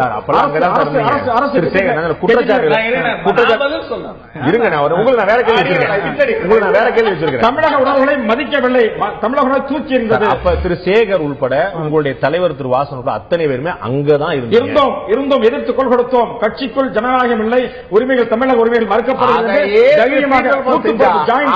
திரு பீட்டர் செஞ்சா விலை போயிட்டாரு சொல்றீங்க. நீங்க இலங்கை பிரச்சனை, காவிரி பிரச்சனை, முல்லை பெரியார் பிரச்சனை, கச்சத்தீவு பிரச்சனை நடந்த போதும் கூடவே இருந்த திரு வாசன், எந்த பிரச்சனை தலைவர் வாசன் குரல் கொடுக்கவில்லை, பத்திரிகை செய்தி கொடுக்கணும் என்று சொல்லுங்கள். 24 மணி நேரம் டைம் கொடுங்கள். என்ன அறிக்கை கொடுத்தார், பிரைம் மினிஸ்டர் சந்தித்து பேசினார் என்று ஊடகத்தில் வந்த செய்திகளை ஆதாரமாக கொண்டு என்னென்ன குரலை கொடுத்தார், நாடாளுமன்ற அத்தனை பேர் அழைத்து சென்று மீனவர் பிரச்சனைக்கும் சரி, லங்கை தமிழர் பிரச்சனைக்கும் சரி, இதே ஞானதேசியன் தலைமையிலே, நாடாளுமன்ற மேலவைக்குள்ளாக ஞானதேசியன் தலைமையிலே ஒரு தமிழக எம்பிக்களுடைய குழுவை அழைத்து சென்று வற்புறுத்தியது, வலியுறுத்தியது. தலைவர் வாசன் தலைமையிலே பிரைம் மினிஸ்டரை சந்தித்து வலியுறுத்தியது. கூட்டு ஜாயிண்ட் லைப்ரரி சொல்வார்கள், மந்திரி சபையில கூட்டு பொறுப்பு. அந்த கூட்டு பொறுப்பை எல்லாம் தாண்டி தமிழகத்துடைய நலன் தெரியுது. தமிழோட நலன் தெரிவு என்று சொல்லி தலைவர் வாசன் அவர்கள் முல்லை பெரியார் பிரச்சனையில, காவிரி பெரியார் பிரச்சனையில, மீனவர் பிரச்சனையில ஒரு நிமிஷம் திரு வாசன் செயல்படலாம் நான் சொல்லல. ஆனா திரு வாசன் அங்கதான் இருந்தாருங்கிறது தான் சொல்ல வரேன். இவ்வளவுதான் என்னுடைய இருந்தார். ஒரு செய்தி நான் பதிவு சொல்லணும். தவம் இருந்தார் என்று சொன்னார் அன்பு அருமைக்குரிய அண்ணன் சகோதரர்கள் பிரசன்னா. தவம் இருந்தார் என்று சொன்னார்கள். யார் வீட்டிலும் நமக்கு தவம் கிடைக்கவில்லை. நாங்கள் ஜனநாயக கட்சி யோசித்துக் கொண்டிருந்தோம். கலந்து ஆலோசித்து நாங்கள் தனியாக நிற்பதற்கு இன்னும் வளரவில்லை. எந்த தமிழ் மாநில காங்கிரஸ் புதிதாக ஆரம்பித்திருக்கப்பட்ட இயக்கம் 14 மாத குழந்தை. இந்த 14 மாத குழந்தை தலைவர் வாசன் என்கின்ற ஒரு நேர்மையான யோகியமான 10 ஆண்டுகள் மத்திய அமைச்சராக இருந்து நீதிமன்ற வாசலை, சிபிஐ வாசலை விதிக்காத ஒரு தலைவர் என்று சொன்னால், அமைச்சர் என்று சொன்னால் அது தலைவர் வாசன். அந்த பெருமைக்குரிய தலைவர் பெருந்தலைவர் காமராஜர் பாணியிலே, ஐயா மூப்பனார் பாணியிலே மேல எந்த வழக்கும் கிடையாது. திரு இளங்கோவன் மேல எந்த வழக்கும் கிடையாது. இளங்கோவன் குற்றச்சாட்டுகள் இருக்கிறது, அழகிரி மேல் குற்றச்சாட்டு இருந்து கொண்டிருக்கிறது. இல்ல ஒரு வழக்கு ஒரு எஃப்ஐஆர் கூட கிடையாது. இல்ல அங்கீகரிக்க மாட்டாங்க. இல்ல அவர்கள் செய்த தவறுகள் நிறைய மதுரை மக்களை கேளுங்கள். அண்ணன் இளங்கோவன் அவர்கள் நீங்க சொன்னது வந்து மத்தியில் அமைச்சராக இருந்து வழக்கு இல்லாத அவ்வளவுதான். அண்ணன் இளங்கோவன் பத்தி ஒரு சொல்லுகிறேன். எனக்கு உயரத்தை பத்தி அளக்க தெரியாது. நான் கரகாட்டக்காரி என்று யாரும் சொல்லவில்லை. எங்கள் தலைவர் கரகாட்டக்காரி என்று யாரையும் சொல்லவில்லை. விஜயதான் என்னையோட உயரமானவர் என்ன பிரச்சனை என்று சொல்லி ஆபாசமாக பேசுகிற தகுதி தலைவர் வாசனுக்கு இல்லை. இளங்கோவனோடு வாசனை கம்பேர் செய்து மிக வேதனையாக இருக்கு, வெக்கமாக இருக்கிறது. ஒரே செய்தி. தவம் இருந்தார் சொன்னார்கள். நாங்கள் தவம் இருக்கவில்லை. கூடா நட்பு கேடாய் முடியும் என்று சொல்லி பழத்துக்காக காத்திருந்து பழம் கிடைக்கவில்லை, தோளாவது கிடைக்கமாக என்று சொல்லி பீட்டர் அல்போன்ஸ் போன்ற சில தோட்களுக்காக காத்திருக்கிறார் திமுகவுடைய நண்பர் பிரசன்னாவுடைய இயக்கம் காத்திருக்கிறது. எனவே தலைவர் வாசன் யார் வீட்டு வாசலையும் காவல் காக்கவில்லை. வருவார். நீங்க வந்து என்னை பேச விட மாட்டீங்க. ஒரு விஷயம் நான் திரும்பவும் அதைத்தான் சொல்றேன். முதல் வச்ச வார்த்தையை தான் திரும்பவும் சொல்றேன். அவர் கோவை செல்வராஜ் அவர்கள் அவர் அதிமுகவாக இருக்கட்டும், தனிநபர் குறித்து நீ நல்லவரா கெட்டவரா அப்படின்னு பொது வெளியில பேசுறது வந்து தவறான ஒரு விஷயம். அதை சேகர் தொடர்ந்து செஞ்சிட்டு இருக்கார். இளங்கோவன் குறித்து ஒரு செய்தியை தவறா சொல்றார். நீங்க தெளிவா சொல்றீங்க அவர் மேல எஃப்ஐஆர் இல்ல. சட்டப்பூர்வமாக ஒரு எஃப்ஐஆர் இருந்து நீ அக்யூஸ், அதாவது நீ குற்றம் சாட்டப்பட்டவன் தான், குற்றவாளின்னு சொல்லக்கூடாது. நீதிமன்றத்துல தண்டிச்சாதான் நீ குற்றவாளி. அப்படி இருக்கக்கூடிய நிலையில் அந்த EVK இளங்கோவன் குறித்து நீ பாட்டு எதேச்சியா தூக்கி போடுறது. நான் திரும்பவும் சொல்றேன், நான் ரொம்ப அமைதியா இருந்தேன். அவர் என்னை அமைதியா இருக்க விடல. எல்லா ஊர்களையும் ஒரு பழமொழி கேட்டிருப்போம். அவருக்கு மட்டும்தான் பழமொழி தெரியல. இரண்டும் ஒரே குட்டையில ஊறிய மட்டைன்னு. ரெண்டும் ஒரே குட்டையில் ஊறிய மட்டையில் தான் இவர் இன்னைக்கு 10 நாளைக்கு முன்னாடி தான் ஒரே குட்டையில ஊறிய மட்டையில இருந்து வெளில வந்திருக்காரு. அந்த ஒரே குட்டையில ஏற்கனவே இடம் கிடைக்குமான்னு நின்றுகிட்டு இருந்தது. அதே குட்டையில ஊறுறதுக்கு தான் ஒண்ணு. நான் முடிச்சேன். நீங்க பேசுறப்ப நான் பேசல. ரெண்டாவது, தனிமரம் தான் தோப்பாகாதும்பாங்க. இன்னைக்கு ஒரு தென்னந்தோப்பே தனிமரமா நின்ன கதை ஊருக்கே தெரியும். ஒரு விஷயம் என்ன, நீங்க எவ்வளவு சமாளிப்பீங்க?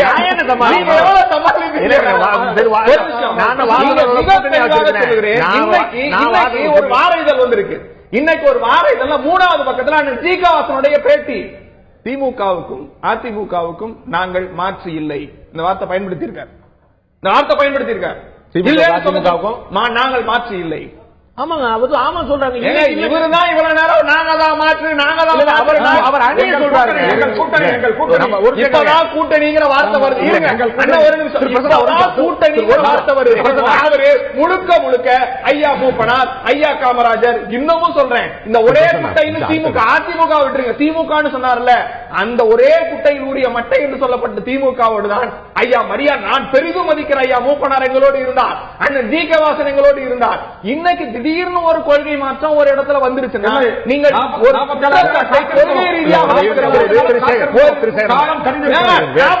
ஆண்டு காலம் காத்திருந்தா, நீங்க 10 ஆண்டு காலம் மத்திய அமைச்சரா இருந்தப்ப இந்த பிரச்சனை இல்லையா? தூக்கி போட்டு வெளில வர வேண்டியது. 10 ஆண்டு காலம் மத்திய அமைச்சரா இருந்து சுழல் வழக்குல போயிட்டு எல்லாத்தையும் அனுபவிச்சு இப்ப நான் இல்லன்னு சொல்லிட்டு வெளியில விவாதம் வேற. 35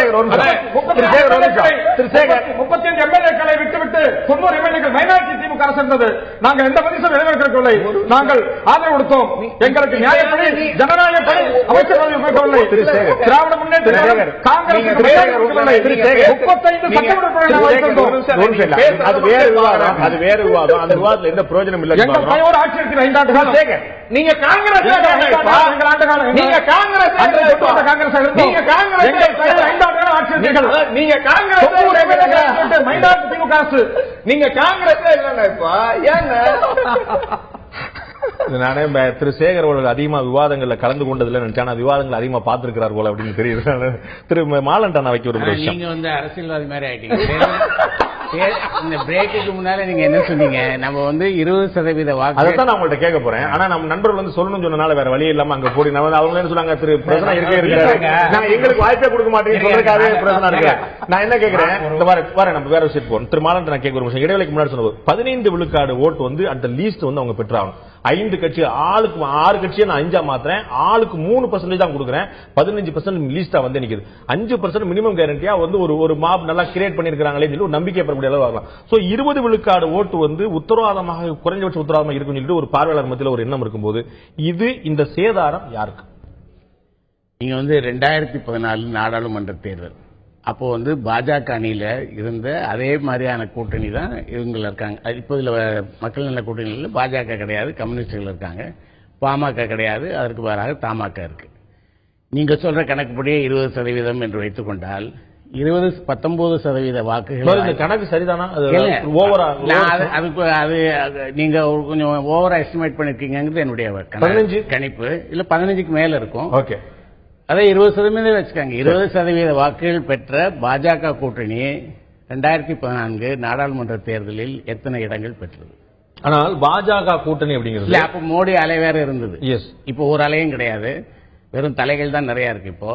ஆனா இந்த மாதிரியான சூழ்நிலையில 20% வாக்குகளை வைத்துக் கொண்டு எவ்வளவு இடங்களை பிடிக்க முடியும் என்று நீங்கள் கணிக்கிறீர்கள்? நான் என்ன சொல்றேன், 20% வாக்குங்கிறது அட்லீஸ்ட் நான் சொல்றேன் 20 தான் வாங்க போறாங்கன்னு நான் சொல்லல.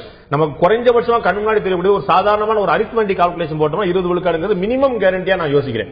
20 தான் பெறுவாங்க நான் உத்தரவாதம். அதை எப்படி நீங்க யோசிக்கிறீங்க? இப்ப மதிமுகவுடைய வாக்கு வங்கி என்னங்கிறது ப்ரூவன் வாக்கு வங்கி கிடையாது. நீங்க அதுக்குள்ள டீடைல் போவீங்கறனால தான் நான் முதல்ல என்ன சொல்றேன், 5 பேர் 6-5 ஆக்கி அப்ப நீங்க தேமுதிக சொல்லுவீங்க. அந்த கூட்டணியில் இருக்குதுல மொத்தமே 15 தான் சார் சொல்றேன். 5 கட்சி, 6 கட்சி, 5 கட்சியா தான் பாக்குறேன். 5 கட்சிக்கு 3 தான் சொல்றேன், 6 கட்சிகள்ல 2 கட்சிகளுடைய வாக்கு சதவீதம் என்ன என்பது இதுவரைக்கும் நிரூபிக்கப்படல. அதற்கு ஆதாரங்கள் கிடையாது. கூட வரலாம், குறை வரலாம்ல, கூட வரலாம், குறைய வரலாம். அதனால நீங்க ஒரு குத்து மதிப்பாக போட்டால் 20 விழுக்காடு பெறாங்கன்னு வச்சுக்கோங்க. நீங்க சொன்ன போல 15க்கு மேல வச்சுக்கோங்க. அப்படி வராங்கன்னு இதுல சேதாரம் வந்து ஒரு பக்கம் நீங்க 2014 உதாரணத்தை சொல்றீங்க. அப்ப என்ன வரும்னா அதிமுக வந்து பெரிய அட்வான்டேஜ் வரக்கூடிய வாய்ப்பு இருக்குன்னு சொல்றீங்க. இங்கே பார்க்கும்போது அந்த 2014 மோடி அலைன்னு ஒரு காரணம் இருந்தது. அப்ப மோடிக்கு அதிகமான ஓட்டு போகும்போது சால்டா வந்து தமிழ்நாட்டில இருந்து ஒரு பிரதமர் வேட்பாளருக்கான வாய்ப்பு இருக்குன்னு சொல்லிட்டு அதிமுக கொடுத்தாங்க. இப்ப இந்த இருக்கக்கூடிய வந்து ரெண்டு பக்கம் தேமுதிக மாதிரி தமாக மாதிரி ரைட் விங்ல யோசிக்கக்கூடியவங்க இருக்காங்க, விடுதலை சிறுத்தைகள் மாதிரி இடதுசாரிகள் மாதிரி லெப்ட் விங்ல சிந்திக்கக்கூடியவங்க இருக்காங்க, மதிமுக மாதிரி ஒரு ஒட்டுமொத்தமான ஒரு கலவையா, ஒரு ரைட் ஆல்டர்னேட்டிவ் கலவையா நீங்க பார்க்கலையா? இல்ல, ஏன்னு கேட்டா 2011 தேர்தலில் அதிமுகவோடு இருந்தவர்கள், அதிமுகவுக்கு தமிழ் தேசிய ஆதரவாளர்களுடைய வாக்குகள் கிடைத்தது. அது வந்து இப்போ வந்து அது கிடைப்பதற்கான வாய்ப்புகள் இல்லை. ஏனென்றால் அது வந்து மதிமுக இருக்கு, நாம் தமிழர் கட்சி இருக்கு, அதுல வந்து அது பிரிந்து போவதற்கான அந்த வாக்குகள் அவர்களுக்கு போவதற்கான வாய்ப்புகள் இருக்கு. அதே மாதிரி இடதுசாரிகளுடைய ஆதரவு இருந்தது, இடதுசாரிகளுடைய ஆதரவு இப்போ இல்லை.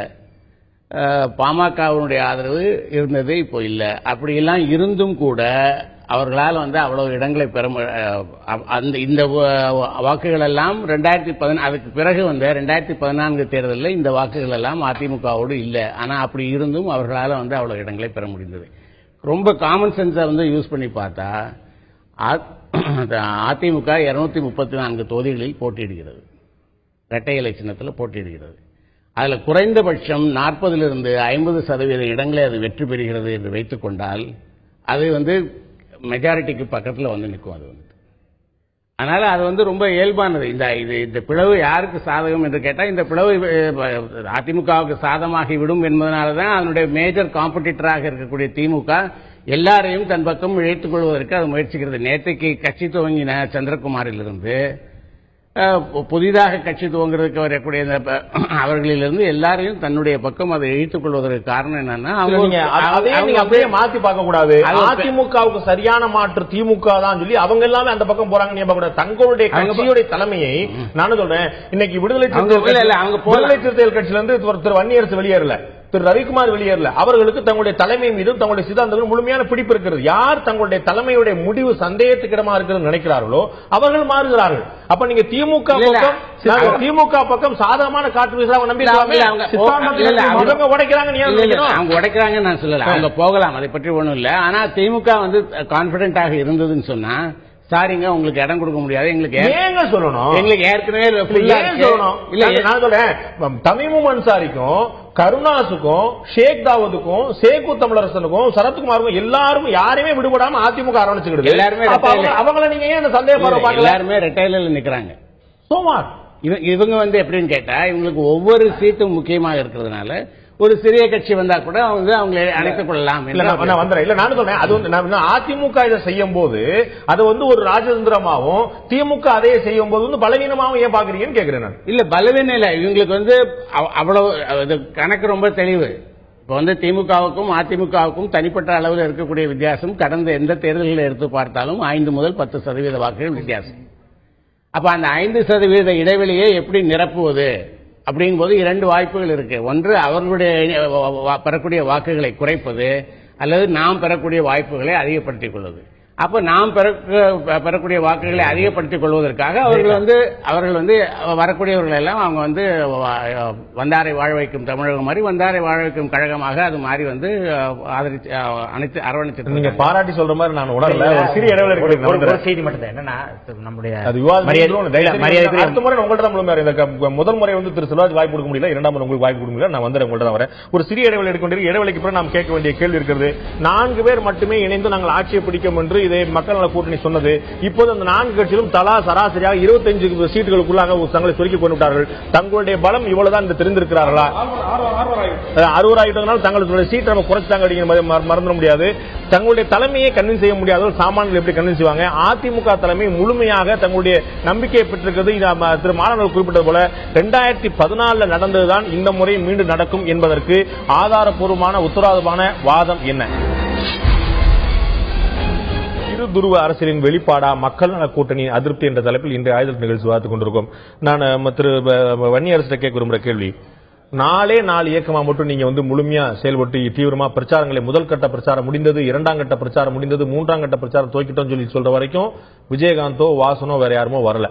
அப்ப நீங்க 234 தொகுதியிலும் 4 பேர் போட்டியிட தயாரா இருந்தீங்க. நாங்க எல்லா உடன்பாட்டிற்கு ஜெட் கிளம்பிருச்சு அப்படின்னு திரு வைகோ அவர்கள் திருச்சியில் சொன்னாங்க. நம்ம டேக் ஆஃப் ஆயிருச்சுனே சொல்லி சொன்னீங்க. ஆனா இன்னைக்கு இந்த 4 முக்கியமான கட்சிகள், நீங்க சொல்லக்கூடிய 4 முக்கியமான கட்சி ஆளுக்கு தலா 25, 26, 27க்குள்ள உடன்பட்டீங்க. இவ்வளவுதான் உங்க சத்தா? இல்ல அதாவது என்னன்னா நாங்க வச்ச கோரிக்கையே ஒரு கொள்கையே என்னன்னா கூட்டணி ஆட்சி தான். பகுத்துண்டு பல்லுயிர் ஓம்புதல் நூலோடு எல்லாம் தலை. பகுத்து பசியா இருக்கிறவங்க வந்து நாங்க வந்து அந்த அதிகார பசியோட கொஞ்சம் பாமகவுக்கும் எல்லாருக்கும் ஏங்க நாங்க வந்து என்னன்னா ஆரம்பத்திலே சொல்லிட்டோம், ஒரு 5 கட்சியை நாங்க சேர்க்க மாட்டோம்னு சொல்லிட்டோம். அந்த 5 கட்சிக்கான லாஜிக்கும் நாங்க எங்க தலைவர்கள் அறிவிச்சிட்டாங்க. காங்கிரஸ் கூட என்ன லாஜிக்? என்ன காங்கிரஸ் என்ன லாஜிக் இருந்தது? எல்லாமே எல்லாம் நாங்க அதுக்கான விளக்கங்களை கொடுத்தோம். காங்கிரஸ் கூட என்ன பிரச்சனை? பல்வேறு பிரச்சனை, தமிழர் உரிமை எல்லாமே தமிழர் நலன் சார்ந்து தொடர்ந்து மரியாதைக்குரிய ஜி.கே. வாசன் அவர்கள் தொடர்ச்சியாக தமிழர் நலன் குறித்து அவர்கள் பேசிக் கொண்டிருக்கிறார்கள். அதற்காக உள்ளிருந்தே அவர்கள் போராட்டம் நடத்தியவர்கள் இன்றைக்கு அதை முறித்துக் கொண்டு வெளியே வந்து விட்டார்கள். ஏன்னா வெளியே வந்துட்டாங்க. நீங்க வந்து நாங்க இது வந்து காங்கிரஸ் கட்சி வந்து தமிழ்நாட்டுக்கு எதிரான கட்சி, தமிழர்களுக்கு எதிரான கட்சி அறிவிச்சிட்டாங்க. உங்களுக்கு நல்லா தெரியும், என்னோட நினைவு தர உங்களுக்கு அதிகம். தமாக தனியா உருவான போது அவர்கள் சொன்னது காங்கிரஸ் செய்த துரோகம் இல்ல, எங்களுக்கு சுதந்திரம் இல்லை, ஒவ்வொரு பிரச்சனைக்கும் நாங்க டெல்லிக்கு காவடி எடுக்க வேண்டி இருக்கிறது. திருச்சியில் அவர் பேசின பேச்சு மாநில பேசுறாங்க. அந்த புள்ளியில நாங்க நிக்கிறோம். நீங்க பாருங்க, நாங்க வந்து 4 கட்சியா இருக்கும்போது சார் காங்கிரசுக்கும் தமாகவுக்கும் மக்கள் நல கூட்டணி காணக்கூடிய வித்தியாசம் என்னன்னா நிறைய இருக்கு. ஒரு புள்ளியில இருக்கோம். மாநில உரிமைகள் தொடர்பான ஒரு புள்ளியில நாங்க இணைகிறோம். இடதுசாரி இயக்கங்கள் இந்த முல்லை பெரியார் பிரச்சனையில நீங்க பேசுறத இடதுசாரி இயக்கங்கள் பேசுவாங்களா? இந்த தேர்தலில் நாங்க தெளிவா இருக்கோம். 3 புள்ளியில் நாங்க இணைவோம் என்று எங்கள் தலைவர்கள் அறிவித்திருக்கிறார். நிறைய புள்ளி இருக்கு. ஊழல் எதிர்ப்பு, இது ரொம்ப நாங்க முக்கியமா பாக்குறது. இதுல அதுக்கடுத்து மது ஒழிப்பு, மூன்றாவது வந்து நாங்க வந்து கூட்டணி ஆட்சி. இந்த 3 கொள்கையில் யார் ஈடுபடுகிறார்களோ அதை நாங்கள் வந்து அப்படியே வைப்போம். இப்ப அதிமுக உள்பட 2 பெரிய திராவிட கட்சிகளுமே மது ஒழிப்பு பற்றி சொல்லிருச்சு. ஊழல் அப்படின்னு சொல்லி சொன்னா இது வந்து அது வேற பார்வையில போயிட்டு அதாவது சட்டசபையில மரியாதைக்குரிய நத்தம் விஸ்வநாதன் அவர்கள் தெளிவாக அறிவித்து விட்டார்கள். மது ஒழிப்பு பற்றி மதுவை நாங்கள் வந்து கைவிட மாட்டோம், மது ஒழிப்பதன் மூலமா ஒன்றும் நடக்க போவதில்லைன்னு சொல்லி அவர் அறிவிச்சதுக்கு அப்புறம் இப்ப தேர்தல் பிரச்சாரத்துல முதல் முறையா ஒரு புழுவு மட்டி அந்த அம்மையார் அறிவித்து விட்டு போறாங்க. அதை வந்து நீங்க பேசுறீங்க.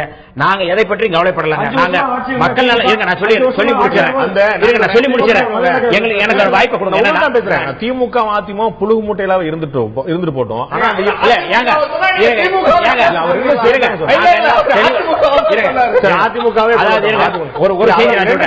சொல்றாரு, அதுக்கு தான் சொல்றேன். அவர் தெளிவா அதிமுக தலைமை புழுகு மூட்டை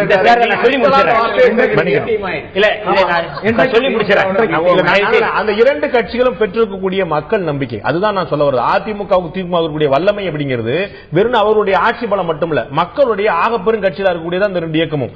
அதை வந்து நீங்க 5 பேர் 6 பேர் சேர்ந்து இணையா வர முடியுமான்னு யோசிக்கிற இடத்துல இருக்கீங்க. நாங்க ரொம்ப ஆட்சியில் இருக்கிற போது ரொம்ப தெளிவா இருக்கும். நாங்க திமுகவையோ அதிமுகவோ நான் குறைச்சி மதிப்பில்லை, அவங்களுடைய வலிமையில நான் குறைச்சி மதிப்பில்லை. எங்களுடைய வலிமை தன் வலிமை எங்களுக்கு தெரியும் அப்படிங்கிற அடிப்படையில் நாங்க இன்னைக்கு இணைஞ்சிருக்கிறோம். எங்களுக்கு இன்னைக்கு இந்த மாற்று அரசியல் அப்படிங்கிற கோரிக்கை நாங்க முன் வச்சிருக்கோம், கூட்டணி ஆட்சியை நாங்க முன் வச்சிருக்கிறோம்.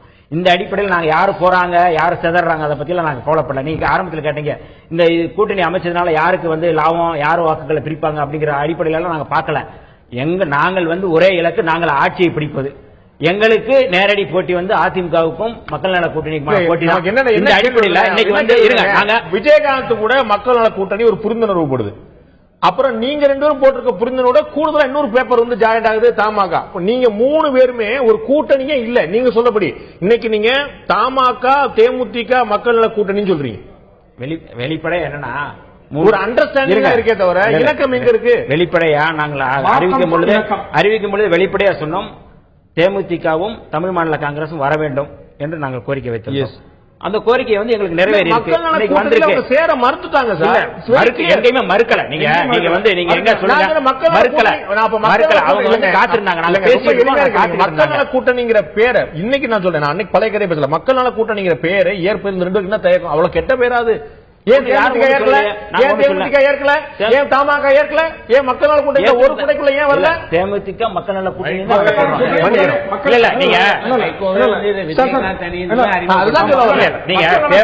தெளிவா சொல்றோம். நாங்க ஒப்பந்தம் போட்டதுல நீங்க ஒப்பந்தத்தை எடுத்து பாருங்க. தேமுதிக மக்கள் நல கூட்டணி ஒப்பந்தம் தான் நாங்க போட்டிருக்கோம். என்ன பாருங்களேன், நீங்க வந்து பல்வேறு கலவையா சேர்ந்துதான் இன்னைக்கு வந்து அந்த கூட்டணி ஆட்சி தொடர்றோம். நாங்க பேசுறோம். ஒரே அதிகார குவிப்புள்ள 2 கட்சிகளுக்கு மாற்றாக இன்றைக்கு வந்து ஒரு வலிமையான கூட்டணி அமைக்க வேண்டும் என்பதில் நாங்கள் தெளிவா இருக்கிறோம். இந்த அடிப்படையில் தான் இன்னைக்கு வந்து மரியாதைக்குரிய கலைஞர் அவர்கள் கூட வந்து இந்த கூட்டணியை பார்த்து தான் பயந்து கொண்டுதான், அதாவது அதுல இன்னும் கூடுதலாக நான் சொல்ல முடியும், இதை எப்படியாவது பலவீனப்படுத்த வேண்டும் என்கிற வகையில் தான் அவர் சொன்னாரு. அதிமுகவுக்கு மாற்று திமுக தான் என்று வெளிப்படையா சொன்னார்கள். எந்த இடத்துல இது வரலாற்று அவர் சொன்னது. ஒரு யுத்த காலத்துல நீங்க வந்து வலிமையா இருக்கிறவனை வந்து பலவீனப்படுத்துறது ஒரு யுத்தம். இன்னைக்கு வந்து கலைஞர் அவர்கள் நாங்க வலிமையா இருக்கிறத எப்படியாவது பலவீனப்படுத்தணுங்கிறது அங்க இருந்து சில இழுக்க முயற்சி பண்றாங்க. இன்னைக்கு அந்த அடிப்படையில் நீங்க வந்து புதுசா நாங்க வந்து வெற்றியை நோக்கி கோட்டையை பிடிப்பதற்கு வெற்றியை நோக்கி நாங்க பயணிச்சு எதை பற்றி நாங்கள் கவலைப்படவில்லை. முயற்சி சொல்றீங்க. திரு ரவிக்குமார் அவர்கள், உங்களுடைய கட்சியுடைய பொதுச் செயலாளர் ரவிக்குமார் அவர்கள் பல முறை அவருடைய தன்னுடைய ட்வீட்கள் மூலமா உங்க மக்கள் கூட்டணிக்குள்ளே சலசலப்பா ஒருத்தரால் ஏற்படுத்த முடிஞ்சேன்னு அது திரு ரவிக்குமார் தான். அவரை கூட திமுக இழுக்க முடியலையே. மாற்று கருத்து யார் இருந்தாலும் கூட அவங்க விரும்பினா தான் திமுக அமைப்பு எடுக்கிற முடிவுங்கிறது தனிநபர்களுடைய விருப்பம்ங்கிறது வேறு வேறு. அமைப்புங்கிறது வந்து கொள்கை சார்ந்து சித்தாந்த ரீதியாக திமுக திமுக இழுக்கலையா? எந்த கட்சிகளும் எங்க கூட்டணியில் இருப்பவர்கள் அதை பற்றி கவலை இல்லாமல் நாங்கள் அந்த கோட்டையை பிடிப்பதற்கு ஆட்சியை பிடிப்பதற்கு நாங்கள் பயணித்துக் கொண்டிருக்கிறோம். இன்றைக்கு நான் ஒரே ஒரு செய்தி இதுல இருந்து சொல்ல வருது என்னன்னா, இன்றைக்கு கலைஞர் அவர்கள் இந்த திமுகவுக்கு அதிமுகவுக்கு மாற்று திமுக சொன்னார்ல, அதை நாங்கள் ஏற்றுக்கொள்கிறோம். இன்றைக்கு அவர்கள் வந்து அதிமுக ஊழலுக்கு மாற்று திமுக, திமுக ஊழலுக்கு மாற்று அதிமுக. இயற்கை வளங்களை கொள்ளையடிப்பில் திமுகவுக்கு மாற்று அதிமுக, அதிமுகவுக்கு மாற்று 2014 ஆனால் நாங்கள் வந்து புதிய சித்தாந்தத்தை அந்த அடிப்படையில் தேர்தலில் கூட்டணியில நீங்க இல்லை அப்படின்னு இடதுசாரி இயக்கங்கள்ட்ட அதிமுக சொல்ற வரைக்கும் இடதுசாரி இயக்கங்கள் அதிமுக இருந்தாங்க. 2014 விடுதலை சிறுத்தைகள் உங்களோட உட்கார்ந்தாங்க. அத்தனை பேருமே ஆளாளு கூட உட்கார்ந்து இருந்தவங்க. ஒரு 16 மாசத்துக்கு முன்னாடி நீங்க வந்து மாற்றி எடுத்துட்டு நாங்க அவர்களுக்கு மாற்ற இவர்களுக்கு நீங்க மாற்றம் சொல்லலாம். இப்படி பாருங்க, நீங்க அதாவது வந்து இன்னைக்கு ஒரு புதிய கோட்பாட்டை நாங்கள் உருவாக்கி அந்த கோட்பாட்டின் அடிப்படையில் இன்னைக்கு நாங்கள் வலிமையை சேர்ந்திருக்கிறோம். இந்த புள்ளியை நீங்க பார்க்க வேண்டும். அந்த வகையில் தான் இன்றைக்கு மரியாதைக்குரிய மாலன் அவர்கள் சொன்னார்கள். அதாவது வேட்பாளர் கூட நீங்க வந்து இன்னும் அறிவிக்கல. அது என்னன்னா இருங்க, வேட்பாளர் அறிக்கை எல்லாம் அறிவிச்சதுதான் நீங்க வந்து தேர்தல் பிரச்சாரத்துக்கு போனோம்னா இன்னைக்கு வந்து வேட்பாளர் அறிவிச்சு தேர்தல் அறிக்கை அறிவிச்ச நாம் தமிழர் தான் ஆட்சி பிடிக்கணும். நாங்க வந்து மிக தெளிவாக இருக்கிறோம். நீங்க தெளிவாக நம்பிக்கையோடு இருக்கும் போது நாம் தமிழர் நம்ம நம்பிக்கை சொல்றது நான் சொல்றேன். வேட்பாளர் அறிவிச்சதுக்கு பிறகு தான் போகணும் அப்படிங்கிறது பார்வையில நாம் தமிழர் வந்து ஒரு கீழே இருக்குது. அதிமுக திமுக நாங்க யாரையும் நாங்கள் குறைத்து மதிப்பிடவில்லை. அந்த தான் என்ற அழுத்தம் தமிழர் தான் ஆட்சியை பிடிக்கணும். அது எதை சொட்டுது? இருங்க, நான் யாரையும் குறைத்து மதிப்பிடலை. அவர் சொன்னதுக்காக சொல்றேன். தேர்தல் அறிக்கை வெளியிட வேண்டும், வேட்பாளர்கள் அறிவிக்க வேண்டும், வேட்பாளர் திரு செல்வராஜ் இறுதியான கேள்வி. 2014 நடந்தது போல திரு மாதம் குறிப்பிட்டது போல இந்த வலுவான மூன்றாவது அணி என்று அமைவது அதிமுகவுடைய ஓட்டை காப்பாற்றும், திமுகவுடைய ஓட்டை மட்டும்தான் சிதறடிக்கும் என்பது ஒரு அதீத நம்பிக்கையாக தெரியவில்லையா? இறுதியாக சுருக்கமா உங்களுடைய பார்வை திரு செல்வராஜ். சார், அதிமுகவை பொறுத்தவரை 2011 சட்டமன்ற தேர்தலில் வாங்கிய வாக்குகளும் 2014 பாராளுமன்ற தேர்தலை பொறுத்தவரை 44% வாக்குகளை அதிமுக பெற்றது, 23% வாக்குகளை திமுக பெற்றது, பாரதிய ஜனதா கட்சியோட கூட்டணி 19% வாக்குகளை பெற்றது. அதைவிட அதிகமான வாக்குகள் வித்தியாசத்தில் தான் அனைத்து இந்திய அண்ணா திராவிட முன்னேற்ற கழகம் இந்த தேர்தல் வெற்றி பெறும். காரணம், மக்கள் நல கூட்டணி என்கின்ற அந்த இயக்கம் வருகிற தேர்தலில் மக்கள் நினைக்கிறார்கள், இப்பொழுதே இவர்களுக்குள் ஒற்றுமை இல்லாத இந்த இயக்கங்கள் மறுபடியும் தேர்தலுக்கு பின்னால் வைகோ அவர்களை ஒரு 15 நாளைக்கு இவங்க ஒன்னா வச்சிருந்தா போதும். அதனால அவரை நம்பி இவங்க போனவங்க அத்தனை பேரும் அவங்களை பத்தி கவலையே பண்றது. உங்களுக்கு தெரியும், இந்த மக்கள் கூட்டணியுடைய ஒருங்கிணைப்பாளராக தமாக சேர்ந்த பிறகும் தேமுதிக சேர்ந்த பிறகும் இன்னைக்கு அவர் வைக்கோ தான் இருக்கிறார். அவர் முழுமையா கட்டமைச்சிருக்காரு. திருமாவளவன், முத்தரசன் அவங்க எல்லாருமே கூட துணை இருக்காங்க, மறுத்த முடியாது. நான் இறுதியான கேள்வி திரு உங்களோட விடியல் 0.5% ஓட்டு, 1% ஓட்டு, 2% ஓட்டு கூட்டினா மொத்தம் 9-10% மேல இந்த தேர்தலில் தாண்ட மாட்டாங்க. தேர்தல் விழா நம்ம உறுதியா பார்க்க போறோம். ஓகே, தேர்தல் முடிவில் தெரிஞ்சிடக்கூடிய திரு சேகர் இறுதியா கேள்வி. திருமாவளவனோடு, இடதுசாரி இயக்கங்களோடு, வைகோவோடு பல பிரச்சனைகள், ஈழ பிரச்சனைகள், ராஜீவ் கொலை பிரச்சனை, ராஜீவ் கொலையில இன்னைக்கு உங்களுடைய தீர்வு வந்து வேறையா இருக்கும். அங்க இடதுசாரி இயக்கங்கள் உட்பட எல்லாருமே வந்து என்ன சொல்லுவாங்கன்னா அவர்கள் வந்து வெளியே கொண்டு வரும் சொல்லி பேரவை உள்ளவர்களை வெளியே கொண்டு வந்துருவாங்க. அதுல நீங்க சொல்லுவீங்களாங்கிறது ஊரறிஞ்ச ஒரு கேள்வி. பல விஷயங்கள முரண்பட்டிருக்கக்கூடிய விஷயம் அணி இன்னைக்கு ஒரு கூட்டணி சொல்லி சொன்னா இது அரசியல் சந்தர்ப்பத்துக்காக அல்லது வேறு வழி இல்லாமல் அப்படின்னு ஒரு சந்தேகம் வரல. இல்லை, இந்த தேர்தலை பொறுத்தவரையிலே அந்த பிரச்சனை எழவில்லை. இந்த தேர்தலில் திமுகவுக்கும் அதிமுகவுக்கும் மாற்று சக்தி வேண்டும் என்கின்ற கேள்வி இளைஞர்கள் மத்தியில் எழுதியிருக்கிறது. கம்யூனிஸ்ட்ங்கிறதும் காங்கிரஸ் பின்னணி கொண்ட இயக்கங்கிறதும் ஒன்னா, ரெண்டு ஒரே சிந்தனை, ஒரே பார்வை கொண்ட. இந்த தேர்தலை பொறுத்தவரையில் ஒரே இலக்கு, மாற்று சக்தி. திமுக இதே விஷயத்தை வேற யாரா செய்தா சந்தர்ப்பவாத கூட்டணிங்கிற முத்திரை 5 ஆண்டு காலம் ஆட்சி செய்த அண்ணா திமுக மதுவிலக்கு என்று சொல்லுகிறது. 5 ஆண்டு காலம் ஆட்சி செய்த திமுக மதுவிலக்கு என்று சொல்லுகிறது. இருவரையும் மக்கள் நம்பவில்லை, மாற்றத்தை நம்புகிறார்கள். இன்றைக்கு கருத்து கணிப்புகள் இன்றைக்கு மக்கள் நல கூட்டணி 50 தாண்டிவிட்டது, 50% தாண்டிவிட்டது. 14 மாதத்துக்கு முன்னாடி வரை நீங்கள் இருந்த காங்கிரஸ் கட்சி இந்தியாவில் எங்கேயுமே மதுவிலக்கு கொண்டு வரல. இந்தியாவில் ஆகப்பெரிய ஊழல் குற்றச்சாட்டுகள் எல்லாமே காங்கிரஸ் கட்சியில தான் துவங்கிட்டு, குற்றச்சாட்டுகள் எல்லாமே. நீங்க வந்து திடீர்னு மாற்றம் சொல்றது, அதாவது நீங்கள் வந்து ஒரு கிளந்த கட்சியை தவிர புதிதாக உதித்த கட்சி இல்ல. நீங்க மறந்துடக்கூடாது, கட்சி வந்த கட்சி. நீங்க நாம் தமிழர் இயக்கமோ பாட்டாளி மக்கள் கட்சியோ இந்த விடுதலை சிறுத்தைகள் இயக்கமோ அவங்க உரிமையை கோரலாம். நாங்க புதிதாக வந்த இயக்கம்னு நீங்க ஒரு இயக்கத்தில் வெளிவர்றீங்க. அந்த இயக்கத்தில் இருந்த அத்தனை விஷயத்துக்கு நீங்களும் சேர்ந்து விடுபட்டுதே வந்து சொல்றாங்க மாநில உரிமைகள்.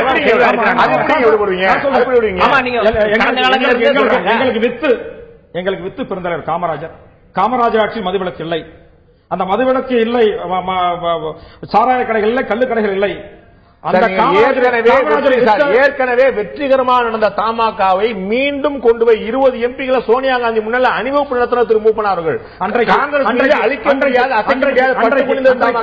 அன்றைக்கு தேசிய நலன் கருதி மதசார்பற்ற சக்தி வர வேண்டும், மதசார்பற்ற ஆட்சி வர வேண்டும் என்பதற்காக நாங்கள் நிறுத்தினோம், பலமாக்கிறோம். அதுதான் எங்களுடைய உரிமை. ஆனால் இன்றைக்கு மாற்றத்துக்கான சக்தியாக இன்றைக்கு தமாகவும் தேமுதிகவும் சேர்ந்த பிறகு மாற்றத்துக்கான சக்தியாக மக்கள் நல கூட்டணி வந்திருக்கிறது. கருத்து கணிப்புகள் 70% உயர்ந்திருக்கிறது. மாற்றத்துக்கான சக்தியாக மாமண்டூர்ல நடந்த பிரம்மாண்டமான கூட்டத்தை பார்த்த பிறகு மதுரையில் அவர்கள் நடத்திய முதல் கூட்டத்தில் ஒரு மிகப்பெரிய பிரம்மாண்டமான கூட்டம் எல்லா ஊடகங்களிலும் பேசப்பட்டது. மாமண்டூர்ல மிக சமீபத்தில் நடத்திய கூட்டம் ஒரு மிகப்பெரும் கூட்டமாக பார்க்கப்பட்டது. ஊடகங்களை நீங்க பார்த்திருப்பீங்க. அது உண்மையிலேயே மாற்றத்துக்கான விதை அங்க விழுந்திருக்கிறோம் என்ற எண்ணத்தை உங்களுக்கு ஏற்படுத்தலையா? அப்படின்னா நீங்க காஞ்சிபுரத்தில் நடந்த ஒரு கட்சி திராவிட முன்னேற்ற கழகத்தினுடைய மாநாட்டை நீங்க ஒரே பொதுக்கூட்டம் தான், அது மாநாடு கூட இல்ல. அப்ப அந்த கம்பேரிட்டிவ்ல நீங்க பாத்தீங்கன்னா அவங்க கிட்டே வர மாட்டாங்க. ஒண்ணு அந்த நீங்க பேசுறப்ப நான் குறுக்க பேசல. சொல்லுங்க. ஆமா சும்மா இல்ல. ரெண்டாவது விஷயம் தான், ரெண்டு விஷயம் தான். அதாவது இப்ப அண்ணன் இது ஆட்டிடியூட் கிடையாது, it is so called disturbance. அவர் பேசிக்கிட்டு இருக்கிறப்ப யாருமே பேசல, அவர் அலோ பண்ணி நான் பேசுறப்ப அவர் சும்மா டிஸ்டர்ப் பண்ணிட்டு இருக்காரு. வேற விஷயமே பேசிட்டு இருக்க போறோமா வாழ்க்கை போறா? நான் ரெண்டு விஷயம் பாஞ்சு அவர் சொல்றேன். வன்னியரசு அவர்கள் ஒரு முக்கியமான விஷயத்தை வச்சாங்க. மாற்றம் அப்படிங்கிறப்ப 3 விஷயத்தை மையப்படுத்துறாங்க. ஒன்னு ஊழல் இல்லாத ஆட்சி, மதுவிலக்கு இல்லாத ஆட்சி, கூட்டணி ஆட்சி. அந்த 3 விஷயத்தை மையப்படுத்துறாங்க. நான் உள்ளபடியே மனசாட்சியோடு இந்த திறந்த வெளியில் என் பாசத்திற்குரிய மரியாதைக்குரிய அண்ணன் திருமா அவர்களுக்கு வைக்கிற வேண்டுகோள், கோரிக்கை, இந்த 3இல் சமூக நீதி எங்கே போனது? அவங்க 3ஐயும் தான் தொடர்ந்து மையப்படுத்தி கொண்டு வருகிறார்கள். தொலைக்கலையே, இருங்க, நான் தொலைக்கல, மறந்துட்டாங்க. இல்லையே, அப்படி சொல்லலையேங்க. அவங்க சொல்லவே இல்லையே. 3லயுமே சமூக நீதி. நீங்க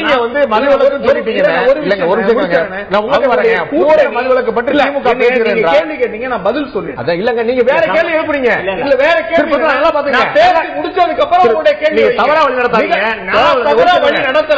மிக முக்கியமான கருத்து சமூக நீதி. சமூக நீதி பார்வை கலைஞரால் வார்த்தெடுக்கப்பட்டவர் ஒரு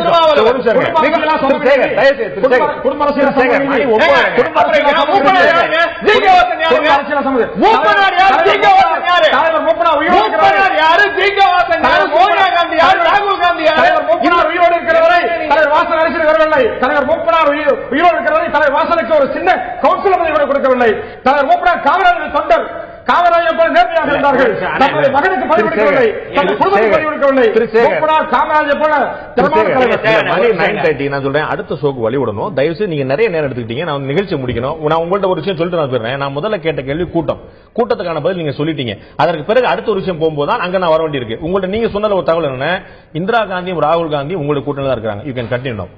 நான் என்ன சொல்றேன், மன்னிக்கணும், சோனியா காந்தி ராகுல் மன்னிக்கணும், கண்டிப்பா சொல்றேன். நான் அதுல மாறுபட்ட கருத்து இல்ல. அவர் சொன்னார்ல குடும்ப ஆட்சின்னு சொன்னார்ல, அந்த விவாத பொருள் இல்லீங்க. இல்ல, நீங்க நினைவுபடுத்துறதுனால அஃபென்சிவ் மோட்ல நீங்க நினைவுபடுத்துறீங்கல்ல, அது நினைவுபடுத்துறேன். சோனியா காந்தி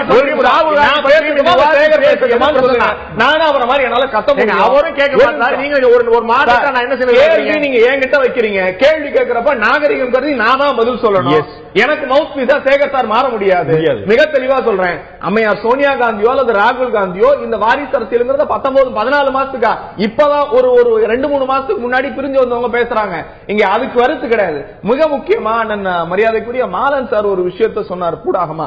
234 தொகுதிகள் நிற்கிறது இரட்டையிலே ஒரு 50% வந்தாலே ஆட்சிக்கான ஒரு மிக நெருங்கிய ஒரு விஷயம் அப்படிங்கிறாரு. பல இடங்கள்ல ஐயா மாலன் போன்ற மிக மூத்த பத்திரிகையாளர்கள், டைம்ஸ் ஆஃப் பல முன்னணி இதழ்கள், ஆங்கில இதழ்களா இருக்கட்டும், தமிழ், எல்லாருமே நடுப்பக்க கட்டுரை எழுதுகிற போது 234 தொகுதிகளிலும் கூட்டணி கட்சிகளிலும் அவர்களுடைய இரட்டை இலை சின்னத்தில் நிற்க சொல்லி கட்டாயப்படுத்தி அவர்களுக்கு இடங்களை கொடுப்பது என்பது சர்வாதிகாரம், ஜனநாயகத்தை கேள்விக்குறியாக்குகிறது, சிறிய கட்சிகளை அவருடைய சின்னத்தில் நிற்க விடாமல் அவர்களை முடக்குகிற செயல் எல்லாரும் கட்டுரை எழுதினார்கள்.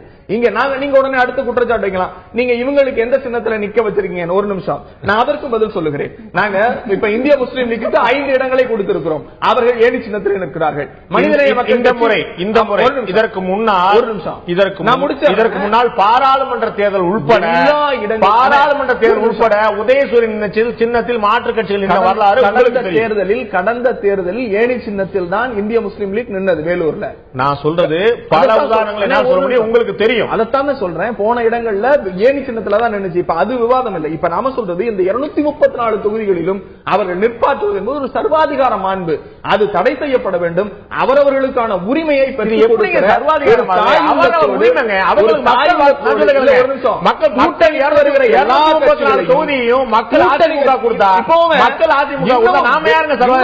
வெளிப்படையா ஒரு விஷயம் இது சர்வாதிகாரம் எங்க வந்தது? மக்கள் தேர்ந்தெடுக்கிறது யாரை தேர்ந்தெடுக்கிறார்கள் யாரை புறக்கணிக்கிறார்கள் பெரும்பான்மை இல்லாத போது கூட்டணி அமைச்சரை அமைக்காத திராவிட முன்னேற்ற சர்வாதிகாரத்தில் சொன்ன விட்டுங்களா? ஒரு திரு சங்கபால் அவர்கள் திருச்சி மாநாட்டில் பகிரமா கேட்டார், எங்களை சேர்த்துக்கங்க. ஏன் முன்னாடி கேட்டீங்க? அந்த இடங்களில் எப்படிப்பட்ட சூழல் மத்தியில் இருந்தது, மாநிலத்தில் இருந்தது, நான் ஏற்றுக்கொள்கிறேன். ஒரு நீங்கள் சொன்னா ஒரு நிமிஷம். ஒரு அரசியல் கட்சிகள் கூட்டணி என்பது வேறு, வருகிற கட்சிகளை ஒரு அதிகார சின்னத்தில் இப்படித்தான் நீ நிற்க வேண்டும் என்று கட்டளைப்படுத்துவது என்பது வேறு. ஒரு நிமிஷம், நான் மற்றவருடைய கருத்தை தான் சொன்னேன். எங்கிட்ட வைக்கிற நீங்க கேள்வி என்பது அவர் சொல்லும் போக்கு என்பது இது அதிமுகவுக்கு சாதகமாக இந்த தேர்தல் இருக்க போகிறது என்கிற பூடாக பார்வை வருகிறது. இல்லை, இந்த ஆட்சியின் மீது இருக்கிற அவநம்பிக்கை, இந்த செயல்பாட்டினுடைய முறையற்ற தன்மை, ஊழல், லஞ்சம் இப்படி தொடர்ந்து இந்த ஆட்சி செயல்படாமல் இருக்கிறது என்பதனுடைய வெளிப்பாடாக இந்த ஆட்சி தோற்று போகும். மக்கள் நல கூட்டணி அதிமுக அதுவும் வெற்றி பெறாது. திராவிட முன்னேற்ற கழகம் ஆட்சி அமைக்கும். இன்று வரை நாம் சந்தித்த தேர்தல் பார்க்கும்போது இந்த மூன்றாவது மாற்று அணி என்பது மிகப்பெரிய வல்லமை பொருந்தியதாக இல்லை. இந்த தேர்தல் எப்படி வரப்போகுது நம்ம பார்க்க இருக்கிறோம். 2014 மிக முக்கியமான கருத்தில் கொள்ள வேண்டிய அளவுக்கு ஓட்டு பெற்றது. 2014 எந்த அளவுக்கு ஓட்டு பெற போகிறது பார்க்கணும். இன்னைக்கு வரைக்கும் திமுக என்றால் அதிமுக, அதிமுக என்றால் திமுக என்று இரண்டு துருவ ஆட்சி தான் தமிழகத்தில் நடந்து கொண்டிருக்கிறது. 2016 அது என்ன மாதிரியான மாறப்போகிறது, என்ன மாதிரி பரிணமிக்க போகிறது, இருக்கிறதே அப்படியே கன்னியா போகிறதா, புதிய மாற்றங்கள் வரப்போகிறதா? மே 16 உங்களுடைய வாக்களை பொறுத்தான் இருக்கிறது. நிகழ்ச்சியில் கலந்து கொண்டு கருத்து விருந்தினர் அனைவருக்கும் நன்றி. பார்த்த உங்களுக்கும் நன்றி நண்பர்களே. மீண்டும் இன்னொரு நிகழ்ச்சியில் சந்திப்போம். அதற்கு நன்றி, வணக்கம்.